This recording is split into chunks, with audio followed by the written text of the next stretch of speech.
Bonjour à tous. Les régions du sud-ouest et du nord-ouest sont toujours le théâtre des attentats.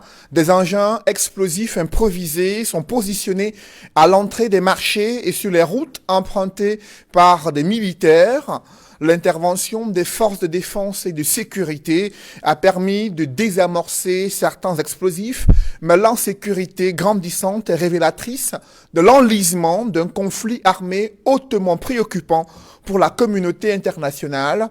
Pour éviter d'être dans le viseur des Nations Unies, le Cameroun a misé sur l'entrée en scène des conseils régionaux et la chambre des chefs traditionnels dans le cadre du statut spécial octroyé aux régions anglophones. 100 jours plus tard, leur mise en place, le constat est inquiétant. Aucune action concrète n'a été menée sur le terrain en vue de ramener la paix.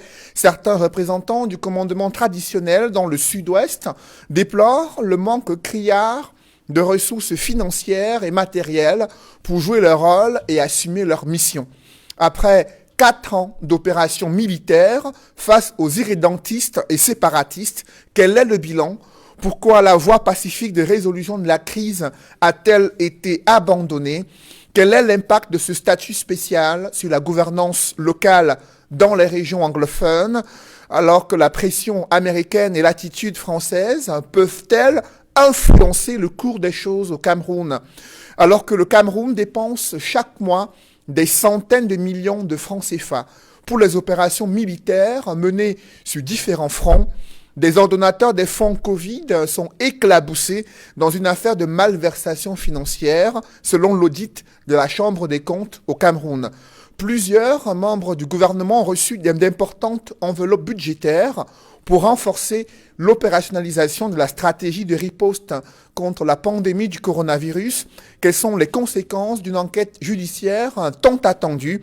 Quelles sont les garanties de l'impartialité des enquêteurs dans un scandale financier où le député SDF Jean-Michel Nitscheux a dénoncé l'implication présumée de certains membres du gouvernement? Une autre préoccupation se pose avec acuité cette semaine. C'est un rebondissement dans la crise observée durant la tentative d'élection du maire à Banganté.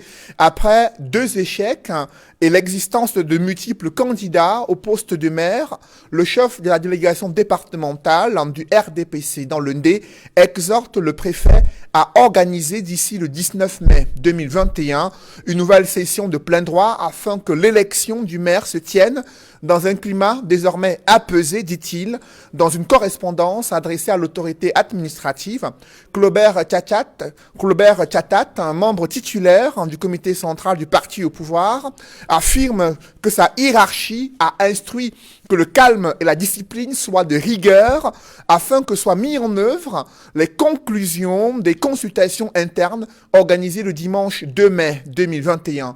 Que signifie cette correspondance de militants du parti au pouvoir qui demandent au préfet de convoquer le conseil municipal de Banganté en marge de la loi? Serait-ce une preuve matérielle de la collusion et l'influence du parti au pouvoir sur l'administration publique? Ces questions brûlantes de l'actualité constituent l'ossature de droit de réponse.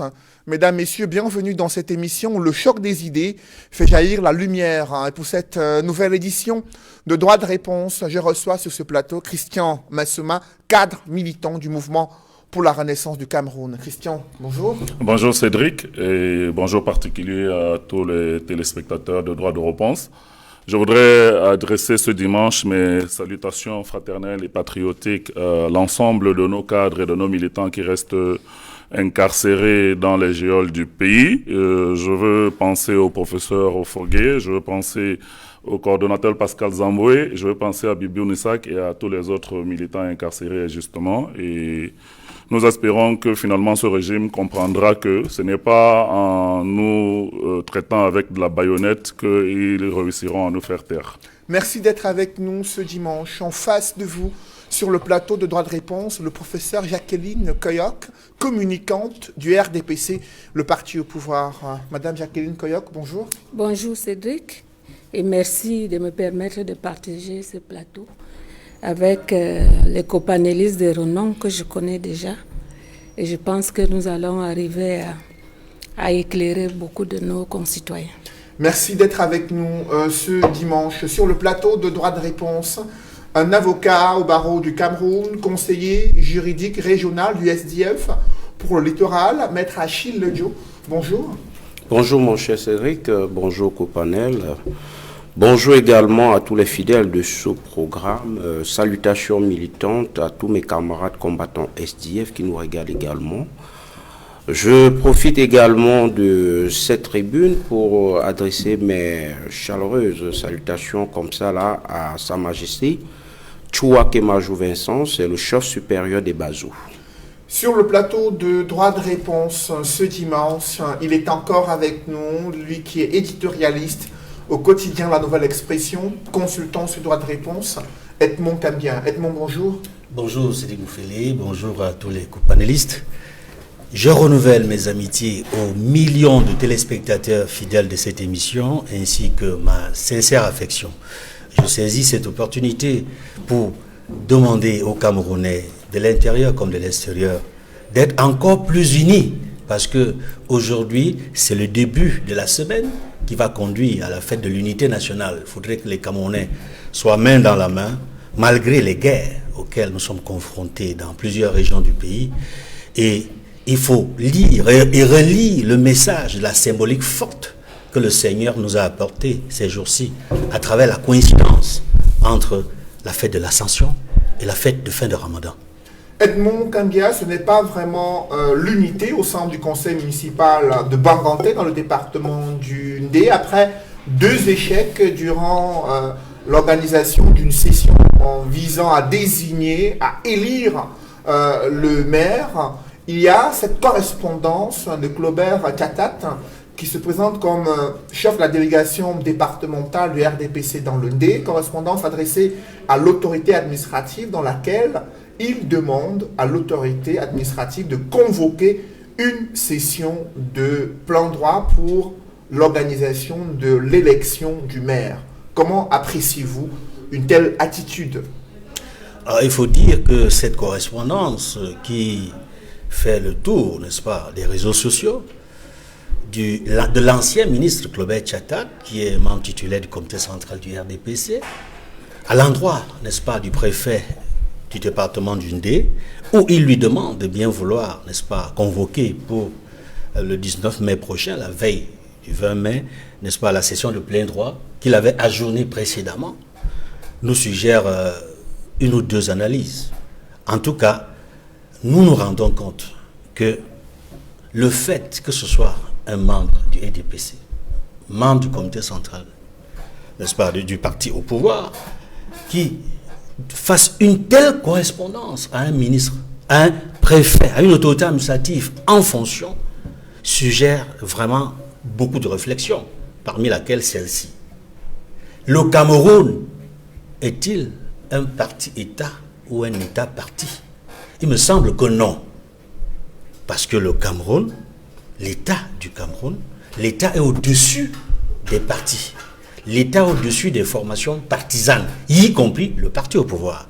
Il est donc inopportun, curieux, inhabituel de voir, n'est-ce pas, un ancien ministre en fonction, membre du parti au pouvoir, adresser une telle missive, n'est-ce pas, à une autorité administrative. Je disais donc que c'était inopportun. Mais ensuite, il faut ajouter autre chose. Ce ministre-là même, qui est, n'est-ce pas, il le dit, il est membre de la délégation départementale des PCO, délégué permanent, dit-il, n'est-ce pas, du RDPC, mandataire du RDPC, dans le cadre, n'est-ce pas, de cette élection-là, est en train de poser des actes qui font en sorte que la République n'est plus la République État de droit, n'est plus la République État démocratique. Parce qu'il ne revient pas à un membre du parti au pouvoir d'instruire, de demander à une autorité administrative de convoquer, n'est-ce pas, une session de plein droit. Tout au plus, le préfet a une hiérarchie qui est connue. C'est le MINAT, le ministre de l'administration territoriale, n'est-ce pas? Tout au plus, on pourrait imaginer le ministre également, dans un autre contexte, c'est-à-dire le ministre de la décentralisation. Mais dans le cas précis, Il s'agit effectivement du MINAT. C'est le MINAT qui aurait pu adresser une correspondance de ce type, que ce serait compréhensible pour tous. Donc, cette dérive-là, je tenais à la souligner pour dire que ce que ce membre du comité central a fait ne correspond pas à ce que les Camerounais attendent de l'État du Cameroun. Et même ce que le gouvernement, et même ce que Paul Biya lui-même, qui a tendance, n'est-ce pas, à dire qu'il faut respecter la loi, il faut respecter l'autorité administrative, a tendance à dire. La deuxième chose qu'il faut dire à la suite de cette correspondance, c'est que cela confirme la collusion, cela confirme l'influence, n'est-ce pas, du parti État, je peux le dire cette fois-ci, sur les autorités administratives, dont certains s'en prévalent. Nous connaissons des préfets, nous connaissons des gouverneurs de la République qui ne se cachent pas, qui ne cachent pas l'étiquette politique, qui disent clairement qu'ils sont du RDPC. Je ne vais pas les citer. Mais cela montre cette collusion et permet de mieux comprendre la raison pour laquelle, jeudi dernier, on a assisté, n'est-ce pas, à ce que la loi ne permet pas. C'est-à-dire, le préfet du département du D aurait dû passer aux élections lors de la toute dernière session où l'essentiel des conseillers municipaux étaient présents, où il y avait les candidatures et tout le décor était fait, était planté pour qu'il y ait élection. Il a renvoyé sine die. Nous avons aujourd'hui la confirmation que c'est parce qu'il a reçu l'influence du parti au pouvoir. C'est dommage, c'est antidémocratique, c'est illégal. Après vous, Edmond Kamdia, Maître Achille Lodjo, vous êtes conseiller municipal. Lorsque vous observez ce qui se passe à la commune de Banganté, avec le préfet qui, dans un premier temps, a renvoyé à une date ultérieure une session de plein droit visant à l'organisation de l'élection du maire, et que ce soit un mandataire du parti au pouvoir qui lui demande d'organiser cela au plus tard le 19 mai 2021. Comment appréciez-vous la situation qui prévaut dans cette ville de Banganté? Ben voilà mon cher Cédric, il faut dire de prime abord que je suis pas conseiller municipal, j'étais candidat au conseil municipal de Douala 2e 2013-2020. J'ai pas pu accéder à ce mandat, mais je reste le conseil jeudi régional du SDF pour la région littorale. Ceci étant dit, ce qui se passe à Banganté, en réalité, est une confusion créate, inadmissible entre l'État et un parti, le parti au pouvoir. Ce qui se passe à Banganté est une sorte de trafic d'influence doublé de toutes sortes de corruption morale. Ce qui se passe à Banganté démontre encore que les responsables du RDPC ont désormais un pouvoir officiel, celui de donner des instructions à l'autorité administrative. Ce que nous disons non, nous, en tant qu'opposants, nous restons dans notre mission de veille pour dire que ces pareilles situations ne peuvent prospérer en l'État. Alors, de quoi il en est?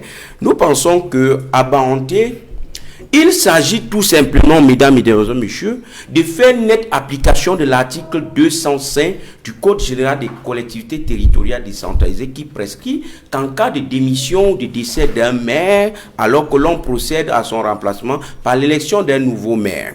Qui doit élire le nouveau maire? C'est le conseil municipal, c'est-à-dire les conseillers municipaux. À Banganté, c'est une commune de 41 conseillers avec le décès de M. Kouamou, nous sommes à 40 conseillers. Alors, le RDPC a en son temps deux principes. Le principe de ce qu'ils ont appelé les consultations en interne et la discipline du parti. Seulement, ça ne nous engage pas. Quand je dis nous, je parle nous les républicains, nous les citoyens. Ce que le RDPC fait en interne, ça les concerne. Que ce soit les consultations en interne, que ce soit ce qu'ils ont l'habitude d'avancer comme discipline du parti, ça les regarde. Tant que les candidatures ont été déclarées, et enregistrées, alors la loi voudrait effectivement que ces candidats déclarés aillent aux élections. Le préfet, suivant les articles 73 et je crois 73 du même code, Le préfet est le représentant de l'État dans la commune. Et à ce titre, il préserve les intérêts nationaux, veille au respect de la loi. La loi voudrait donc que on ne s'occupe pas de ce qui est en interne au RDPC, qu'on s'occupe de ce que la loi prévoit et qu'on respecte cette chose-là. Alors, avec M. Éric Niat, il a le droit de se présenter comme maire et tout autre conseiller municipal. Donc, Madame Evelyne Nana, qui s'est présentée, qui s'est déclarée candidate le 6 mai, avec toutes les qualités pour l'être et toutes les conditions étaient réunies pour aller aux élections. Nonobstant le fait qu'ils ont eu des consultations, ils ont appelé ça les primaires en interne.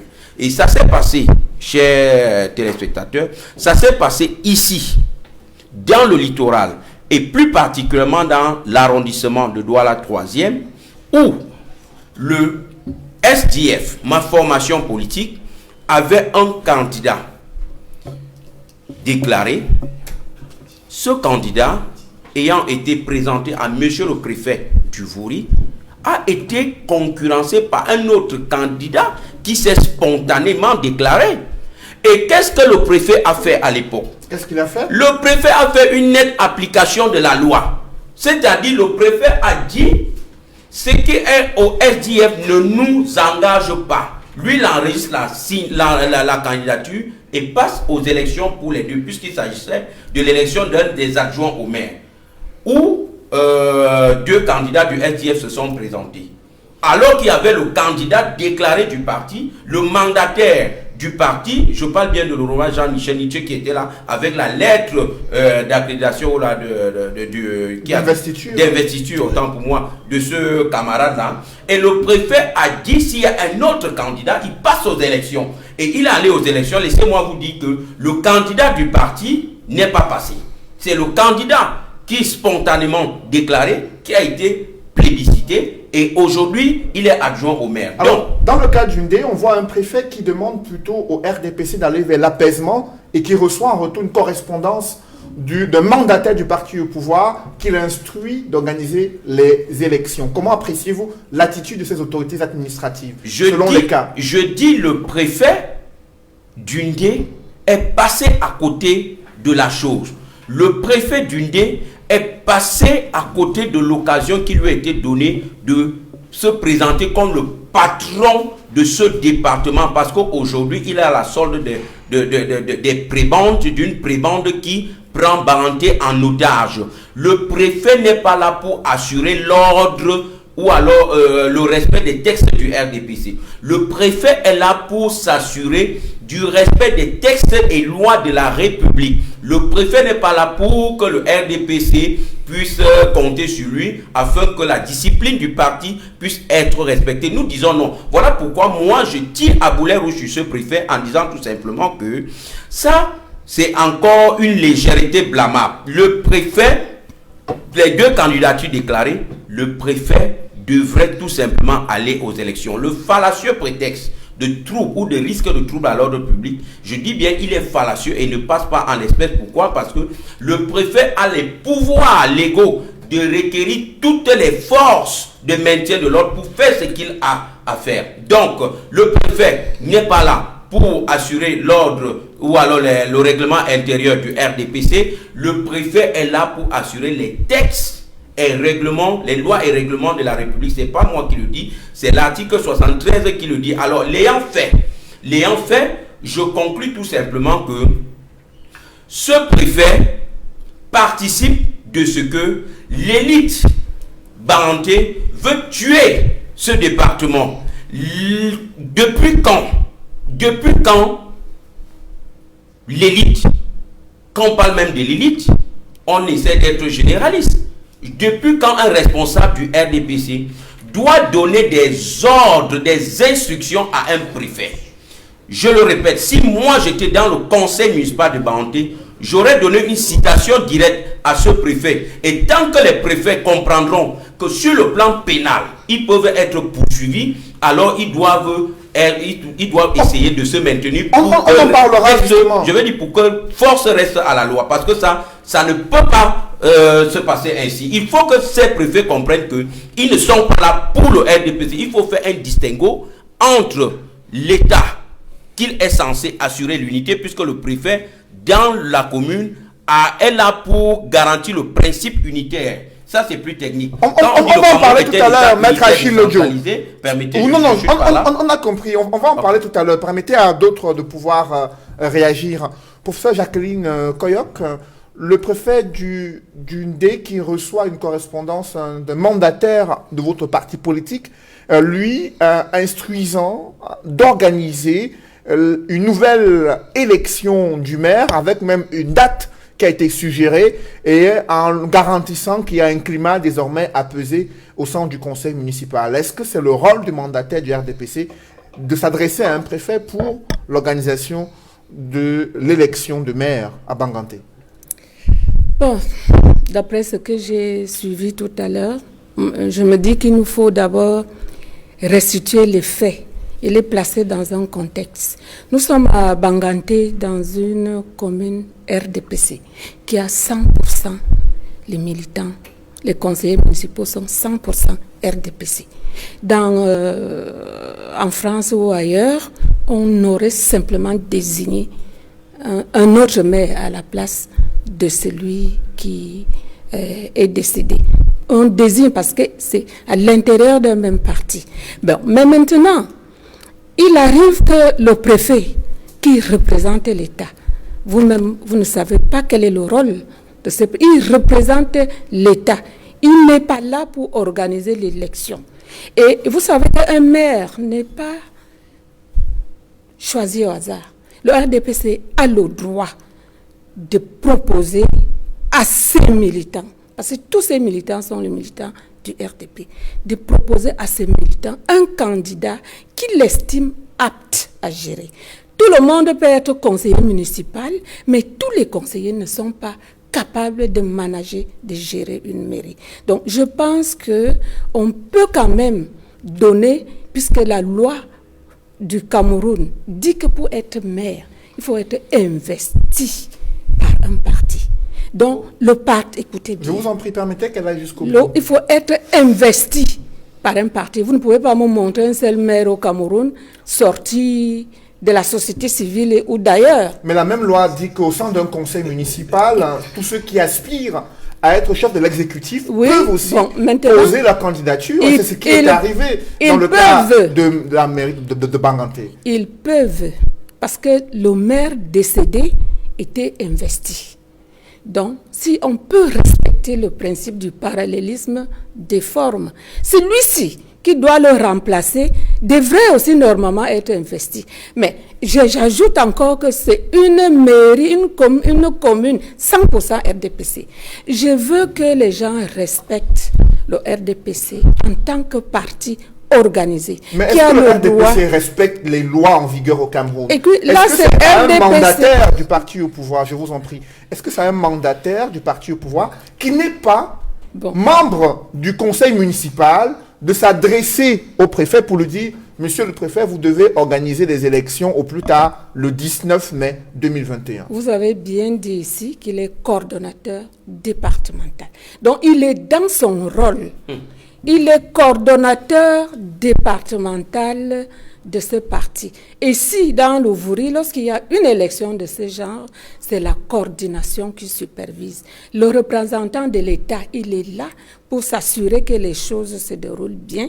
Et conformément même à l'article 73, qu'il ne veut pas bien expliciter, le préfet voit qu'il y a du désordre et qu'il y a des troubles à l'ordre public. Il est dans son rôle d'apprécier le niveau de trouble et de renvoyer une élection.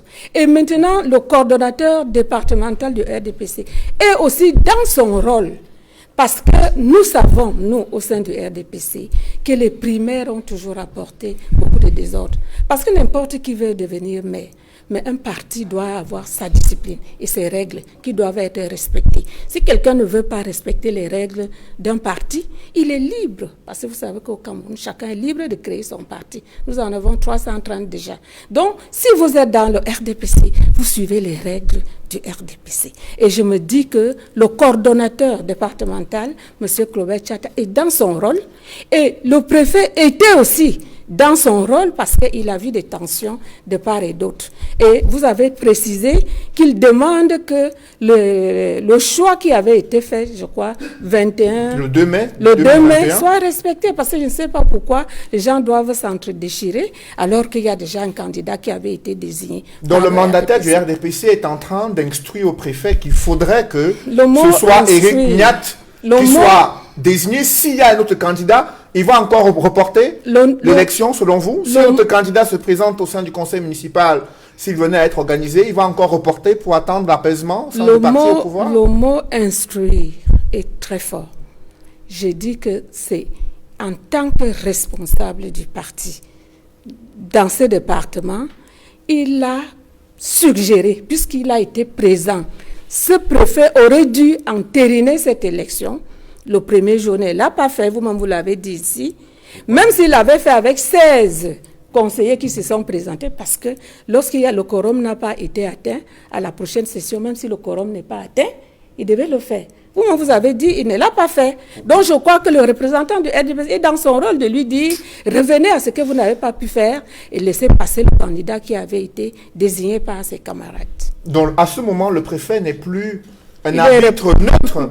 Il devra manœuvrer pour que le candidat investi par le parti au pouvoir soit élu. C'est ce que vous voulez nous faire comprendre? Monsieur Cédric, que je sache, le préfet n'a pas voté. Il nous a été rapporté que 21 conseillers avaient voté dans les privés, lors des primaires, avaient voté pour M. Niat et que les autres ne l'avaient pas voté. Et nous, au sein du RDPC, quand quelqu'un est élu, a été choisi par ses camarades lors des primaires, c'est lui qui doit passer. Après vous, professeur Jacqueline Koyok, Christian Massouma, lorsque vous suivez les arguments que brandit la représentante du parti au pouvoir sur ce plateau pour justifier cette attitude du mandataire du parti au pouvoir dans le département du Ndé, lui qui suggère, dit-elle, au préfet d'organiser dans les brefs délais une nouvelle session de plein droit et de veiller à ce que leur candidat soit celui qui soit bel et bien élu à la tête de la mairie de Banganté. Comment vous réagissez? Mais je trouve tout simplement que c'est une cacophonie et une confusion de rôles. Et je pense que les amalgames auxquels s'est livrée Mme Koyok traduisent à souhait l'état d'esprit qui caractérise ce gouvernement ou alors les représentants du RDPC. Déjà, comme elle a cité cet exemple, je vais lui citer un contre-exemple dans son propre parti. Dans les élections municipales qui sont déroulées en 2020, ici à Douala et notamment à Douala 4e, le RDPC s'est réuni et à l'interne, ils ont choisi un candidat. Pendant la session de plein droit, un autre candidat s'est déclaré et c'est ce candidat qui est passé. J'ai cité la commune de Douala 4e. Donc elle qui est au RDPC, elle doit savoir très bien que ce n'est pas un précédent dans le RDPC que le candidat qui est investi ou qui est choisi à l'interne ne soit pas celui qui est choisi pendant la session de plein droit. Non, il faut que nous arrêtions. Le préfet n'a pas pour rôle d'interférer dans les activités du parti. Mais dans notre pays, depuis des années, il y a eu cette collision permanente entre le RDPC et les autorités administratives qui confondent leur rôle d'arbitre, leur rôle de représentant de l'État, leur rôle de représentant de la loi avec le rôle de support et de soutien du RDPC. Et l'exemple de Banganté en est une illustration frappante.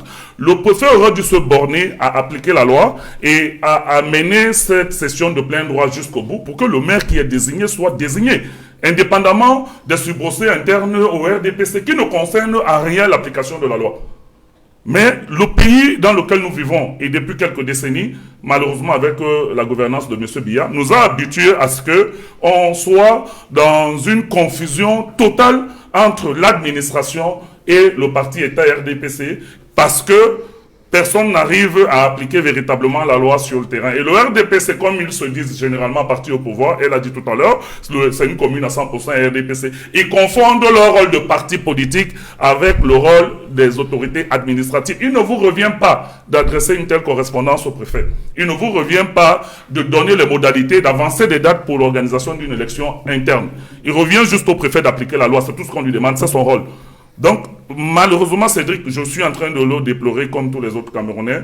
Nous ne sommes pas sortis de l'auberge. Et si ça continue comme ça, si c'est le signal qui continue à envoyer aux Camerounais, ça traduit tout simplement que nous ne sommes pas dans un état de droit, nous ne sommes pas dans une république, nous sommes dans une république bananière où les gens qui, pendant 40 ans, ont plongé le peuple dans la désolation et le désarroi le plus absolu, continuent à se comporter comme si la République n'était pas compatible avec l'application de la loi. Alors, quand vous suivez le mandataire du RDPC dans le ND insister sur le fait que les conclusions de l'élection interne faite le 2 mai 2021, lesquelles conclusions ont conduit à la désignation d'Éric Niat comme candidat RDPC à la mairie, à la tête de la mairie de Banganté, doivent être mises en œuvre durant cette nouvelle session qui est attendue. Comment appréciez-vous cette suggestion qui est faite au préfet du ND? Cette suggestion n'a pas lieu d'être. Ce n'est pas au mandataire du RDPC ou au coordonnateur du RDPC dans l'OND de dire au préfet quelle est l'orientation qui doit être faite. Le préfet lui-même ne peut pas donner cette orientation pendant la session de plein droit. C'est les conseillers municipaux qui choisissent librement l'exécutif municipal. Donc, on ne peut pas imaginer que le RDPC se substitue à la loi au point de donner des orientations devant guider l'élection du maire à Banganté. Ça n'a aucun sens. Le préfet doit être là pour garantir que les choses se sont passées selon l'orthodoxie et en respectant véritablement la loi. Mais en le faisant, c'est juste parce que ils se rendent compte que il y a péril en la demeure et que peut-être le candidat qui est soutenu par le comité central peut éventuellement ne pas passer pendant cette session de plein droit, qui veulent absolument influencer le préfet et l'induire dans une interprétation de la loi qui n'est pas compatible avec ce qu'il devrait faire véritablement. Donc, pour le cas de Banganté, vraiment, Maître l'a dit, tous les autres panélistes en droit de Mme Koyok l'ont dit, il s'agit tout simplement que le préfet d'Undé applique la loi. Il s'agit de comprendre que les problèmes internes liés aux investitures. D'ailleurs, je vais vous prendre un autre exemple, parce que tout à l'heure, quand vous parliez, je me suis demandé si vous êtes véritablement au fait de tout ce qui se passe dans votre parti pour l'élection à la mairie de ville. Je pense que le secrétaire général du comité central avait investi un certain nombre de candidats. Vous savez très bien que les candidats qui ont été désignés par après n'ont pas été toujours ceux qui étaient investis par le secrétaire général. Donc, c'est même des choses qui se passent dans votre parti de manière régulière, parce que nous ne sommes pas dans des logiques de mandat impératif. Vos investitures restent vos investitures. Et tout à l'heure, quand vous disiez que le maire doit être investi, non, les candidats à l'élection municipale doivent être investis. Mais ce n'est pas les maires qui sont investis. Pour être candidat, vous devez être investi. Mais pour être maire, vous ne devez pas être investi parce que les conseillers municipaux ne sont pas tenus de respecter les investitures du parti. Si vos militants ne respectent pas votre discipline interne, c'est votre problème. Mais les conseillers doivent librement choisir celui qui va prédestiner ou qui va diriger le conseil municipal. Et le préfet d'Undé il doit revenir à de meilleurs sentiments. Il doit se dire que les Camerounais ne peuvent pas continuer à accepter que le RDPC puisse s'y dans les affaires qui sont les affaires purement administratives et qui relèvent de l'application de la loi. Après vous, Christian, professeur Koyok, êtes-vous inquiète de ce que votre candidat investi par la hiérarchie du RDPC ne puisse pas remporter cette élection si elle venait à être ouverte à d'autres candidats qui soient aussi du parti au pouvoir? Monsieur Cédric, vous êtes en train de défoncer une porte qui est ouverte. Il y a eu les consultations internes. Je crois que c'est M. Niat qui a été désigné. Et maintenant, il y a eu une session de plein droit. Et je dis ce jour, Monsieur le préfet devait faire que les élections se tiennent. Bon, maintenant, les élections ne sont pas tenues, on lui rappelle simplement. Il n'y a pas eu fraude pour que M. Niat ait ses 21 votants. Mais ça a été une élection libre. Donc, il n'est pas là de dire que le RDPC encourage la fraude, mais le RDPC encourage le préfet à éviter du désordre dans son parti. Parce que vous êtes là pour que les désordres qui pullulent dans vos formations politiques deviennent les désordres du RDPC. Le RDPC est un parti organisé. Un pays? Oui, un pays. Je vous en prie, pour ceux que vous avez la parole. Voilà, le RDPC est un parti organisé et quand le RDPC a désigné un militant parmi les autres par le principe de la discipline du parti et surtout que si c'est un camarade qui remplit les conditions pour être maire, il était déjà adjoint au maire, laisser le RDPC résoudre ses problèmes. Mais il y a eu des cas durant la dernière élection législative municipale où on a vu que le conseil municipal a choisi un candidat autre que celui investi par la hiérarchie du parti au pouvoir. Des cas pareils se sont multipliés depuis les élections municipales en 2013 et encore cette année en février dernier, février 2020. Est-ce que cela démontre que les choix de la hiérarchie du parti sont de plus en plus contestés par la base militante du parti au pouvoir? Bon, chaque cas a son contexte. Moi, je ne sais pas de quel cas vous parlez. Je sais que pour l'élection du maire de la ville, je crois qu'il se trompe également. Je crois que c'est lui qui avait été désigné par le comité central, et bien le maire de la ville actuelle. Et ses adjoints? Écoutez, nous ne parlons pas des adjoints, vous avez dit le maire. Mais je crois que c'est celui qui est toujours maire. Je pense que quand un parti a désigné un militant pour être là, comment un militant de ce parti va s'opposer à sa hiérarchie? Moi, je pense que c'est du désordre. Tous ceux qui le font, vous allez voir, seront sanctionnés. Alors justement, Achille Ledjo, le RDPC, pour vous, est-il en train de se servir du bras de l'administration pour imposer une discipline en interne? J'aurais la faiblesse de répondre par la négative, c'est-à-dire je vais dire oui. Le RDPC pense que le préfet est le garant du respect du règlement intérieur de ce parti, ce qui ne peut en l'espèce prospérer. Alors, mon cher Cédric, lors de ma première prise de parole, j'ai tenté de démontrer que le préfet n'était pas garant du respect des textes du RDPC et par conséquent, toute candidature déclarée devait être enregistrée et le vote ouvert. Mais maintenant, je voudrais démontrer aussi que le problème qui se passe à Banté, hormis de cet aspect, a un autre volet sous-jacent, c'est-à-dire la violation de l'équilibre sociologique dans l'arrondissement de Banté. L'arrondissement de Banté a 7 groupements. Le groupement de Banté, le groupement de Baok, de Bangoulap, de Bangwa, de Bamena, de un autre groupement dont je vais m'en souvenir tout à l'heure. Alors, Monsieur Kouamo, nous parlons de l'exécutif. Monsieur Jonas Kouamo, sortait de Bamena. Ça voudrait dire que quoi? Ça voudrait dire que quand vous analysez l'exécutif actuel dans la commune de Banté, le groupement de Banté à lui seul, actuellement que vous et moi parlons, a 2 représentants. Avec M. Erignat, ça fait 3 sur 5 de l'exécutif. Voilà un autre problème. Parce que moi, je suis de Bazou, donc je suis ce qui est à Banté de près. Je sais ce que je dis.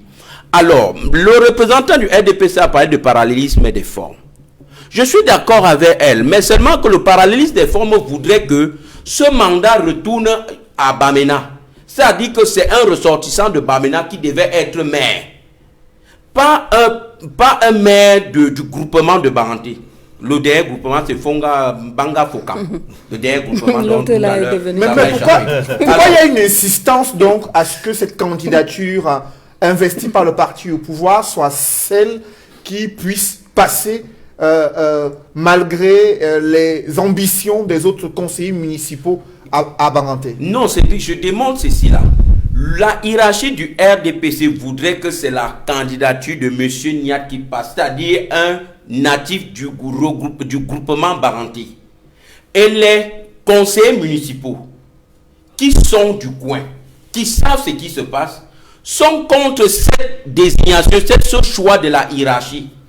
Parce qu'ils voudraient préserver l'équilibre sociologique entre les 7 autres groupements. Ils ne voudraient pas que les 6 autres groupements se sentent un peu lésés. Il faut qu'on se comprenne. Le maire Kwamo Jonas, paix à son âme, sort de Bamena. C'est un natif de Bamena. C'est-à-dire que l'exécutif, le patron de l'exécutif, a été sort de Bamena. Le parallélisme des fonds voudrait que ça aille encore à Bamena et que les autres 6 groupements se retrouvent dans l'exécutif. Je le dis pourquoi? Parce que c'est un département que je connais le mécanisme de fonctionnement. Si vous prenez sur le plan administratif Londé, c'est l'arrondissement de Tonga, c'est l'arrondissement de Baranté, c'est l'arrondissement du Bazou, le district de Bassamba. Le tout, 13 villages. Quand vous prenez la répartition des sièges au département, au législatif, c'est 2, le D à 2. C'est-à-dire que le D doit se partager, tous les 13 villages doivent se partager 2 sièges. Et ils utilisent la méthode de la rotation. Cette mandature, c'est un natif de Bazou et une autre coquille vide qu'on a mis là-bas qui sort de Bazou et l'autre maintenant qui sort de Tonga. Écoutez, je vais vous dire, qui sort de Tonga. La mandature passée à Bazou avec plutôt un suppléant. Il faut qu'on se comprenne. Ça, c'est pour respecter l'équilibre sociologique du NDE. Ça, c'est au niveau législatif. Au niveau de la commune de Baranté, c'est 7 groupements. On ne peut pas avoir, c'est-à-dire dans l'exécutif, 3 représentants d'un seul groupement dans l'exécutif. Voilà pourquoi, de manière sous-jacente, on mis le fait que tous les reproches qu'on ferait à M. Niak, il y a ce problème de l'injustice, du déséquilibre sociologique qui rejaillit. D'autres, je vous dis, ce problème serait rapidement tranché si on avait pris un ressortissant Bamena pour dire ok, mais cette fois-ci c'était votre mandat, on reprend un enfant de Bamena pour en faire le maire, cette affaire serait réglée. Mais Achille Ledio, que pensez-vous de l'argument que brandit les partisans d'Éric Niat en faisant savoir qu'il a gagné l'élection en interne et qu'il mériterait d'être simplement adoubé par ses camarades conseillers municipaux lors d'une session de plein droit, puisque selon les informations partagées par le parti au pouvoir, le 2 mai 2021, c'est lui qui a remporté les élections en interne face à son principal adversaire. Je ne suis pas contre une candidature de M. Éric Niat. Je démontre tout simplement que ce qui se passe en interne au RDPC ne nous concerne en rien. M. Niat a gagné les primaires, dis donc. C'est les mêmes conseillers qui doivent venir, si vous voulez, le plébisciter au plein droit. Pourquoi ça ne se passe pas ainsi? C'est justement parce qu'il y a une forte dose, je dis alors une très forte dose de corruption morale que vous et moi ne pouvons pas démontrer, mais que nous connaissons que c'est comme ça que ça s'est passé. Monsieur Éric Niat n'est pas à sa place suivant certaines indiscrétions. Donc, que Monsieur Éric Niat soit lors des primaires vainqueur et que au niveau du plein droit ce ne reste que réunir le Coran. C'est parlant, c'est disant. C'est-à-dire qu'à la veille, vous avez gagné les primaires. Et le lendemain, vous venez à la session de plein droit, vous ne pouvez pas réunir le Coran. Mais c'est bien dit. Vous allez travailler avec quel adjoint au maire? Vous allez travailler avec quel chef des commissions, des commissions? Vous allez travailler avec quel responsable des services de cette mairie-là? Non, nous pensons tout simplement que le RDPC ne doit pas tenir en otage la commune de Baranté. Et le représentant du MRC a bien fait de le préciser. Je ne pouvais laisser de le passer. Investiture sur investiture ne vaut. C'est-à-dire que vous avez besoin de l'investiture lors des élections, tout simplement pour être conseiller municipal. Et une fois votre parti élu, ou alors une fois que les élections sont, vous n'avez plus besoin d'une autre investiture de votre parti pour vous présenter au poste de maire ou adjoint au maire. Mais la pratique, nous sommes les politiques, la pratique dans les partis politiques voudrait que ce soit les partis que ce soit nos chapelles politiques qui vous désignent à être à tel ou à tel autre poste. Mais ça, c'est toujours sous fond de sous fond de corruption morale. Moi, je sais de quoi j'en parle. Donc, moi, je pense que il faut laisser les conseillers municipaux de Baranté choisir leur maire, et le parallélisme des formes voudrait que cette mandature reste et demeure à Bamena. Alors, votre position a été bien comprise. Edmond Kambia, quel regard portez-vous sur cette situation critique à Banganté, avec un malaise qui se dessine au sein du conseil municipal? Achille Le Dio l'a relevé. Comment expliquer que le candidat investi par le RDPC, ayant remporté les primaires, ne puisse pas réunir le quorum au lendemain de cette investiture du parti? Est-ce que cela traduit, selon vous, un malaise? Quelles sont les appréhensions que vous avez vis-à-vis de ce qui se dessine à Banganté?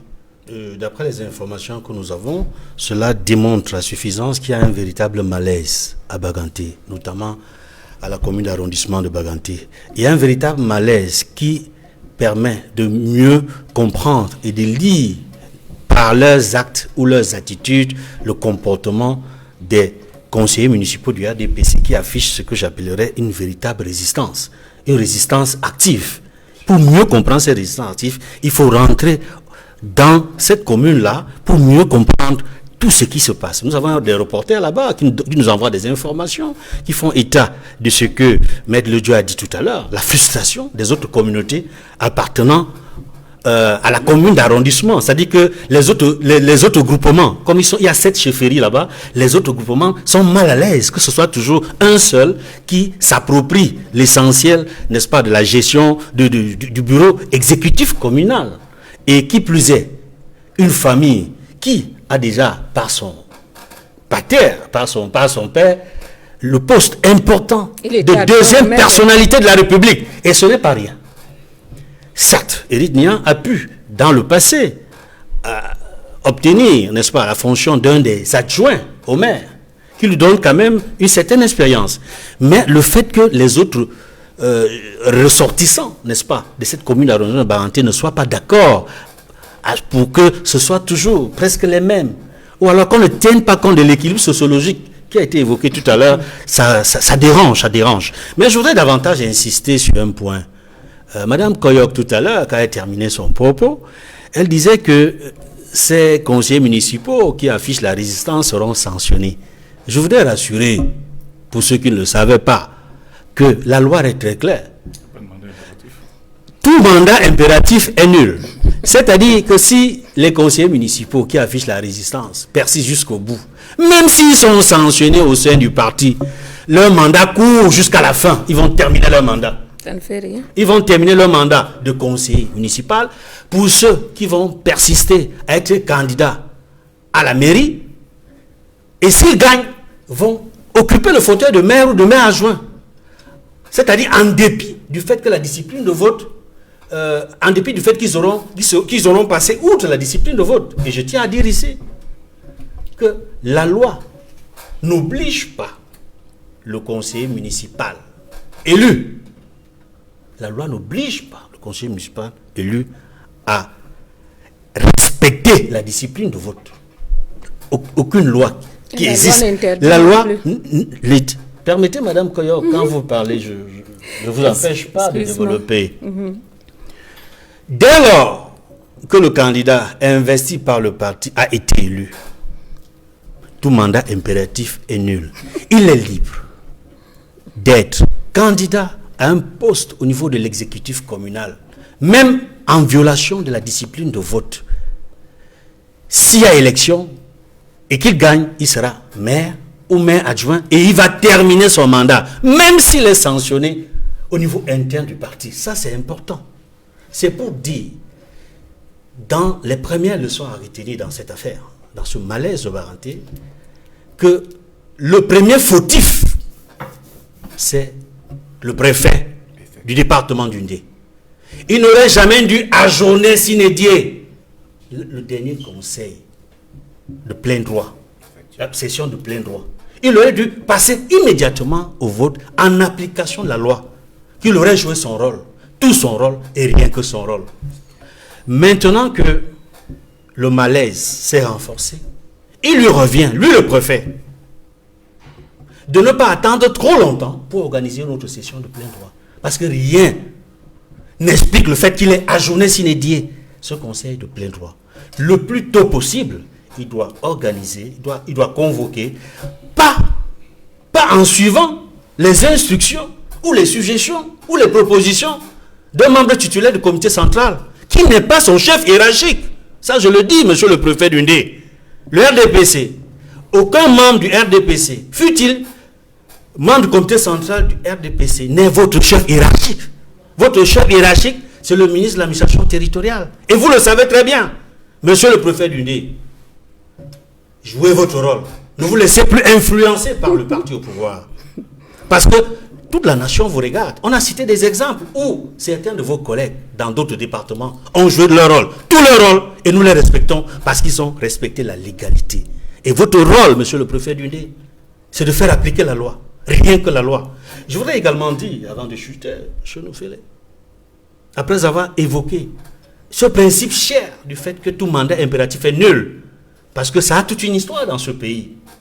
C'est-à-dire tout mandat impératif est nul. Ça fait que quand tu as déjà été élu, que ce soit au conseil municipal, que ce soit député, que ce soit sénateur, l'influence du parti ne vous empêche pas de jouer votre rôle d'élu, de citoyen, de républicain. Parce que dans beaucoup de situations, on a réalisé. Et j'ai peur que ce soit ça, la véritable raison, pour l'élection du maire de la commune d'arrondissement de Baganté. C'est que on s'est rendu compte, dans la plupart des cas, que la résistance était justifiée, légitime, et concourait au bien-être des populations. C'est la raison pour laquelle il ne faudrait pas que les conseillers municipaux, n'est-ce pas, la commune d'arrondissement de Baganté, qui vont aller à une autre session de plein droit, se laissent influencer de quelques mesures, que ce soit par leur formation politique, qu'ils soient libres de voter pour la personne qu'ils estiment la meilleure, pour le mieux défendre les intérêts de la population. Cela peut être le candidat investi par votre parti, mais cela peut être aussi un autre candidat que vous avez estimé le meilleur. Au-delà des exécutifs municipaux, il y a les exécutifs régionaux, Christian Massoma, qui ont été mis en place, notamment dans les régions anglophones, avec une chambre des représentants du commandement traditionnel et un conseil régional pour prendre en compte les spécificités de cette partie du Cameroun. Mais il y a quelques semaines, le chef de la chambre des représentants du commandement traditionnel dans le sud-ouest s'est plaint de ce qu'il n'y a aucune ressource financière, encore moins matérielle, pour mener des actions sur le terrain. Pourtant, cela fait déjà plus de 3 mois qu'ils ont été mis en place, qu'ils ont été élus pour certains, et les différentes structures mises en place. Comment expliquer cette situation dans les régions anglophones principalement? Mais ça nous fait au-delà des régions anglophones, je pense que c'est une situation qui est générale ou qui concerne le pays tout entier. Je vais vous dire une chose, la décentralisation est l'émanation d'une volonté politique réelle. La décentralisation ne se décrète pas est nihilo parce qu'on dit qu'il faut décentraliser. Et le gouvernement de M. Biya n'a jamais eu une réelle volonté de procéder à une décentralisation effective. On a organisé les élections régionales, on a désigné les exécutifs régionaux, comme vous êtes en train de dire, la House of Chiefs chez nos compatriotes du Sud-Ouest. Et on a même dit que ces élections étaient le prétexte pour pouvoir avancer dans la résolution du conflit en zone anglophone.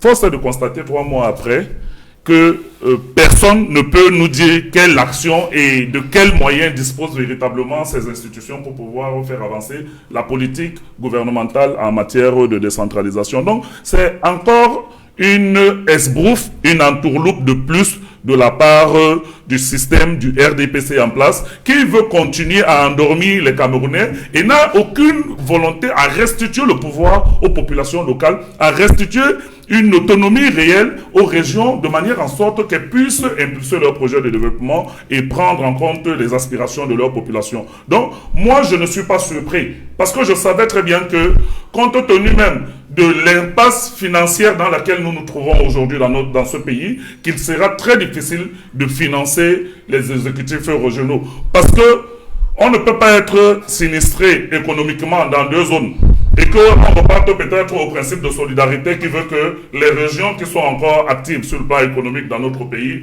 elles sont très peu nombreuses, puissent soutenir celles qui sont en difficulté et espérer que du jour au lendemain, on retrouvera des ressources pour pouvoir faire vivre ces exécutifs municipaux, régionaux. Donc moi, je n'y croyais pas et je continue à ne pas y croire. Aujourd'hui, le Cameroun est en train de négocier des dotations particulières auprès de ses partenaires financiers internationaux pour pouvoir effectivement essayer de sortir de l'ornière. Mais ce pays est en train d'aller tout droit dans le mur. Avec les conflits qui se diversifient, avec l'absence de volonté politique affichée pour pouvoir apporter une résolution à ce conflit, et avec la crise financière qui ne permet pas aujourd'hui de pouvoir apporter une solution concrète aux préoccupations liées au fonctionnement des exécutifs régionaux. Donc, l'élection, malheureusement, a eu lieu. Le RDPC a tout fait de chanter victoire comme d'habitude, avec cette majorité obèse à laquelle ils sont déjà habitués en pensant que c'est leur pays et que ce n'est juste qu'une formalité de pouvoir organiser des élections. Mais on se rend compte sur le terrain que, comme ça est le cas, et depuis 1 an et demi pour le statut spécial, les exécutifs régionaux, on attend. Et les Camerounais sont impatients de voir quel sera le résultat et l'impact de cette régionalisation ou de cette décentralisation dans leur quotidien et dans l'amélioration de leurs conditions de vie au quotidien. Donc il faut que nous arrêtions, il faut que le RDPC arrête avec ce cynisme-là. Parce qu'on ne peut pas penser que les Camerounais en 2021 sont des espèces de moutons de panurge qui sont dénués de toute réflexion stratégique et de toute projection en matière de lecture des enjeux. Donc nous sommes dans une situation qui va aller en s'empirant, si rien n'est fait. Et comme le gouvernement nous a habitués déjà à ne rien faire et à continuer à nous laisser à une espèce de désolation, parce que c'est ce à quoi nous sommes habitués, je suis persuadé que la sortie des chefs du Sud-Ouest, en tout cas ceux qui sont dans les exécutifs, est légitime et que ils vont aller de surprise en surprise parce que je ne vois pas cette situation trouver une sortie heureuse dans les prochains jours ou dans les prochains mois. Après, vous, professeur Jacqueline Coyoc, le RDPC et le gouvernement ont présenté la mise en place des conseils régionaux et du statut spécial comme une solution à la crise dans le nord-ouest et le sud-ouest. Près de 6 mois après leur mise en place, les attentats continuent à être enregistrés dans cette partie du Cameroun et les autorités qui sont dans les exécutifs régionaux se plaignent de ce qu'ils n'ont pas les moyens pour mener des actions concrètes sur le terrain. Comment expliquer une telle situation, selon vous? Bon, merci d'abord de me donner la parole par rapport au Conseil et aux exécutifs régionaux. Vous savez, c'est la première fois qu'on met en place ces exécutifs. Personnellement, je suis même conseiller régional. Mais qui va doucement, va sûrement. Vous savez que tous ceux qui ont été élus ne sont pas nécessairement préparés pour leur mission. Donc, pendant que vous croyez que rien ne se fait, il y a des formations, il y a les ateliers, il y a des séminaires, il y a les recherches d'appui au niveau de la coopération décentralisée. Donc, on ne va pas se mettre au carrefour pour dire aux gens, voilà ce qui est en train d'être fait. Et moi, je me dis, vous laissez les exécutifs se préparer. Moi-même, en tant que conseiller régional, nous sommes anxieux de voir les choses décoller. Et vous-même, vous avez dit que les ressources ne sont pas encore disponibles. Il faut que tout se mette en place. Donc, et d'ici peu, les choses vont démarrer et de la plus bonne manière. Professeur Jacqueline Coyoc, vous êtes conseillère régionale. Ça fait 6 mois que vous avez été élu. Quelles sont les actions que vous avez menées dans la région du littoral, par exemple, pour que les téléspectateurs soient édifiés de ce que ça marche concrètement? Je suis en train de vous dire qu'actuellement, on est en train de procéder au renforcement des capacités. Je crois que 6 mois, ce n'est pas énorme pour cette opération qui est, à mon avis, loisible pour le bon fonctionnement des conseils régionaux. Et en dehors de ça, il y a les infrastructures qui sont en train d'être mises en place. Il y a également les recherches de financement au niveau de la coopération décentralisée. Vous venez de le dire tantôt, vous savez que nous avons des problèmes de ressources dans notre pays. Donc, il ne faut pas que le conseil régional vienne encore gréver les petites ressources qui y sont. Donc, les présidents de conseils sont Mais en pourquoi train... on les a mis en place alors s'il n'y avait pas de ressources? Écoutez.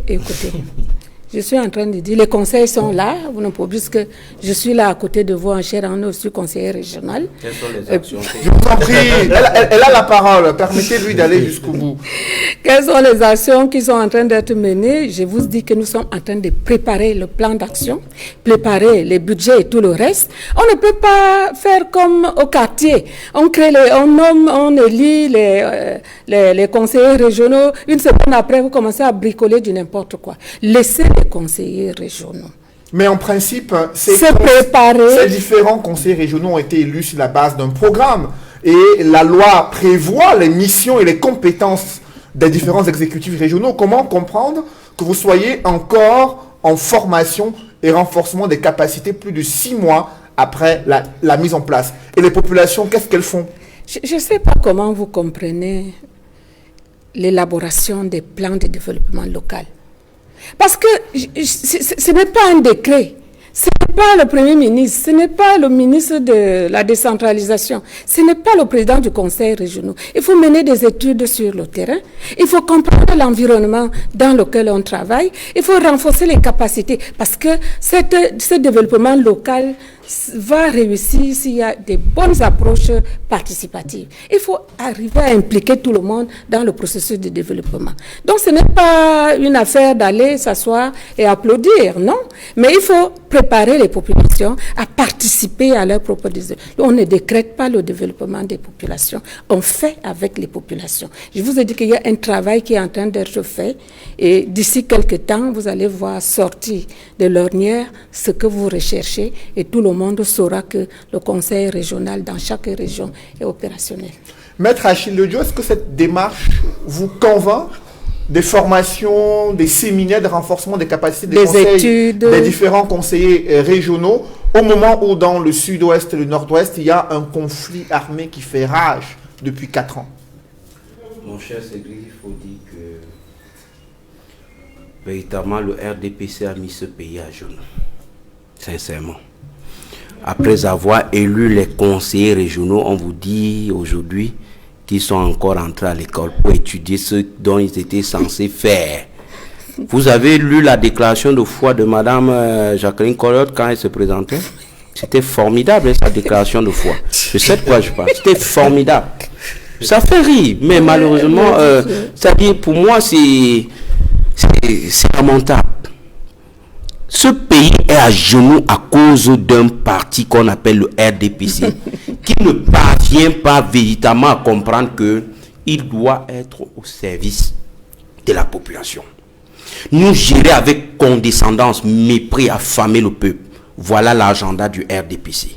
C'est terrible. Qu'au jour d'aujourd'hui, un conseiller régional vous dise que non, laissez-nous le temps. Nous sommes rentrés à l'école pour étudier même ce qu'on appelle décentralisation là. Ouais, nous sommes rentrés à l'école pour qu'on nous dise vraiment ce que nous devons faire. Mais c'est quoi ça? C'est quoi ce bordel? Nous soyons sérieux. Il faut tout simplement dire, et je l'avais martelé en son temps,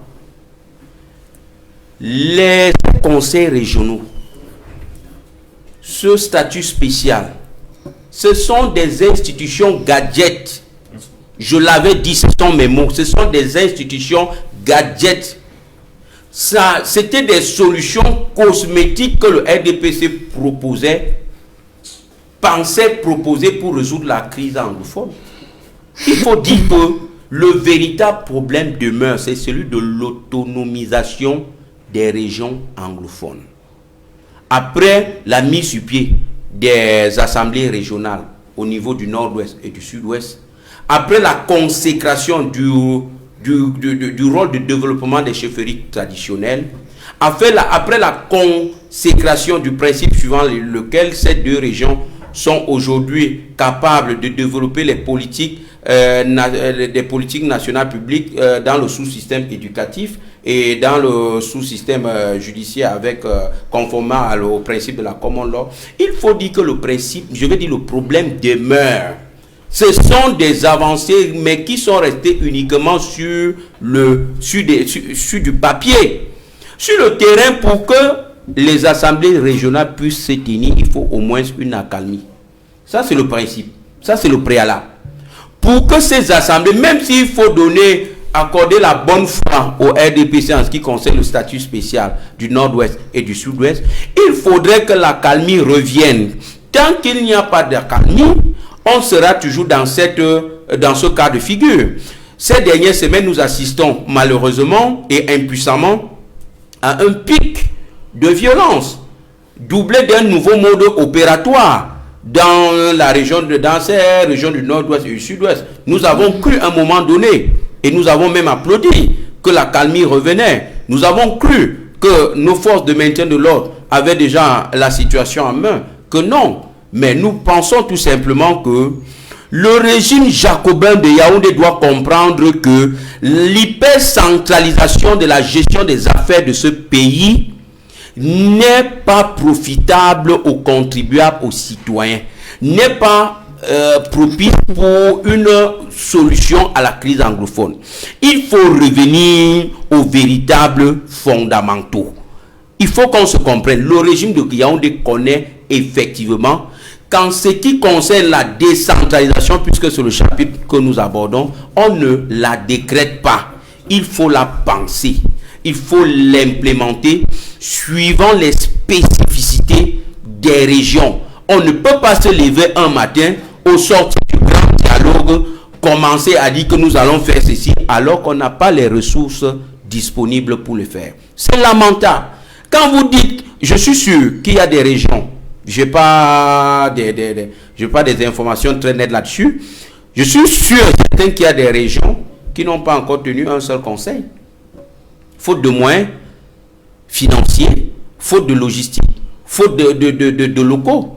Donc, c'était pour le RDPC une façon de dire aux sorties du grand, voilà des suites législatives aux résolutions, mais nous constatons que malgré l'opposition du SDF, puisque, souvenez-vous, monsieur Noufele, le 20 décembre 2019, la session extraordinaire du Parlement qui s'achevait ce jour. Et c'est ce jour que cette session adoptait le Code général des collectivités territoriales décentralisées. Et le SDF s'était opposé en disant que il y a nombre d'articles là-bas qu'il faut absolument amender. Puisque on parle du nord-ouest, du sud-ouest, si vous voulez, englobant en parlant de la crise anglophone, ce n'est pas la solution. Ce que vous appelez statut spécial, ce n'est pas la solution. Le SDF vous a dit, et aujourd'hui nous avons raison, c'est le fédéralisme qui peut à même résoudre le problème de l'autonomisation des régions anglophones où le SDF n'a pas été suivi.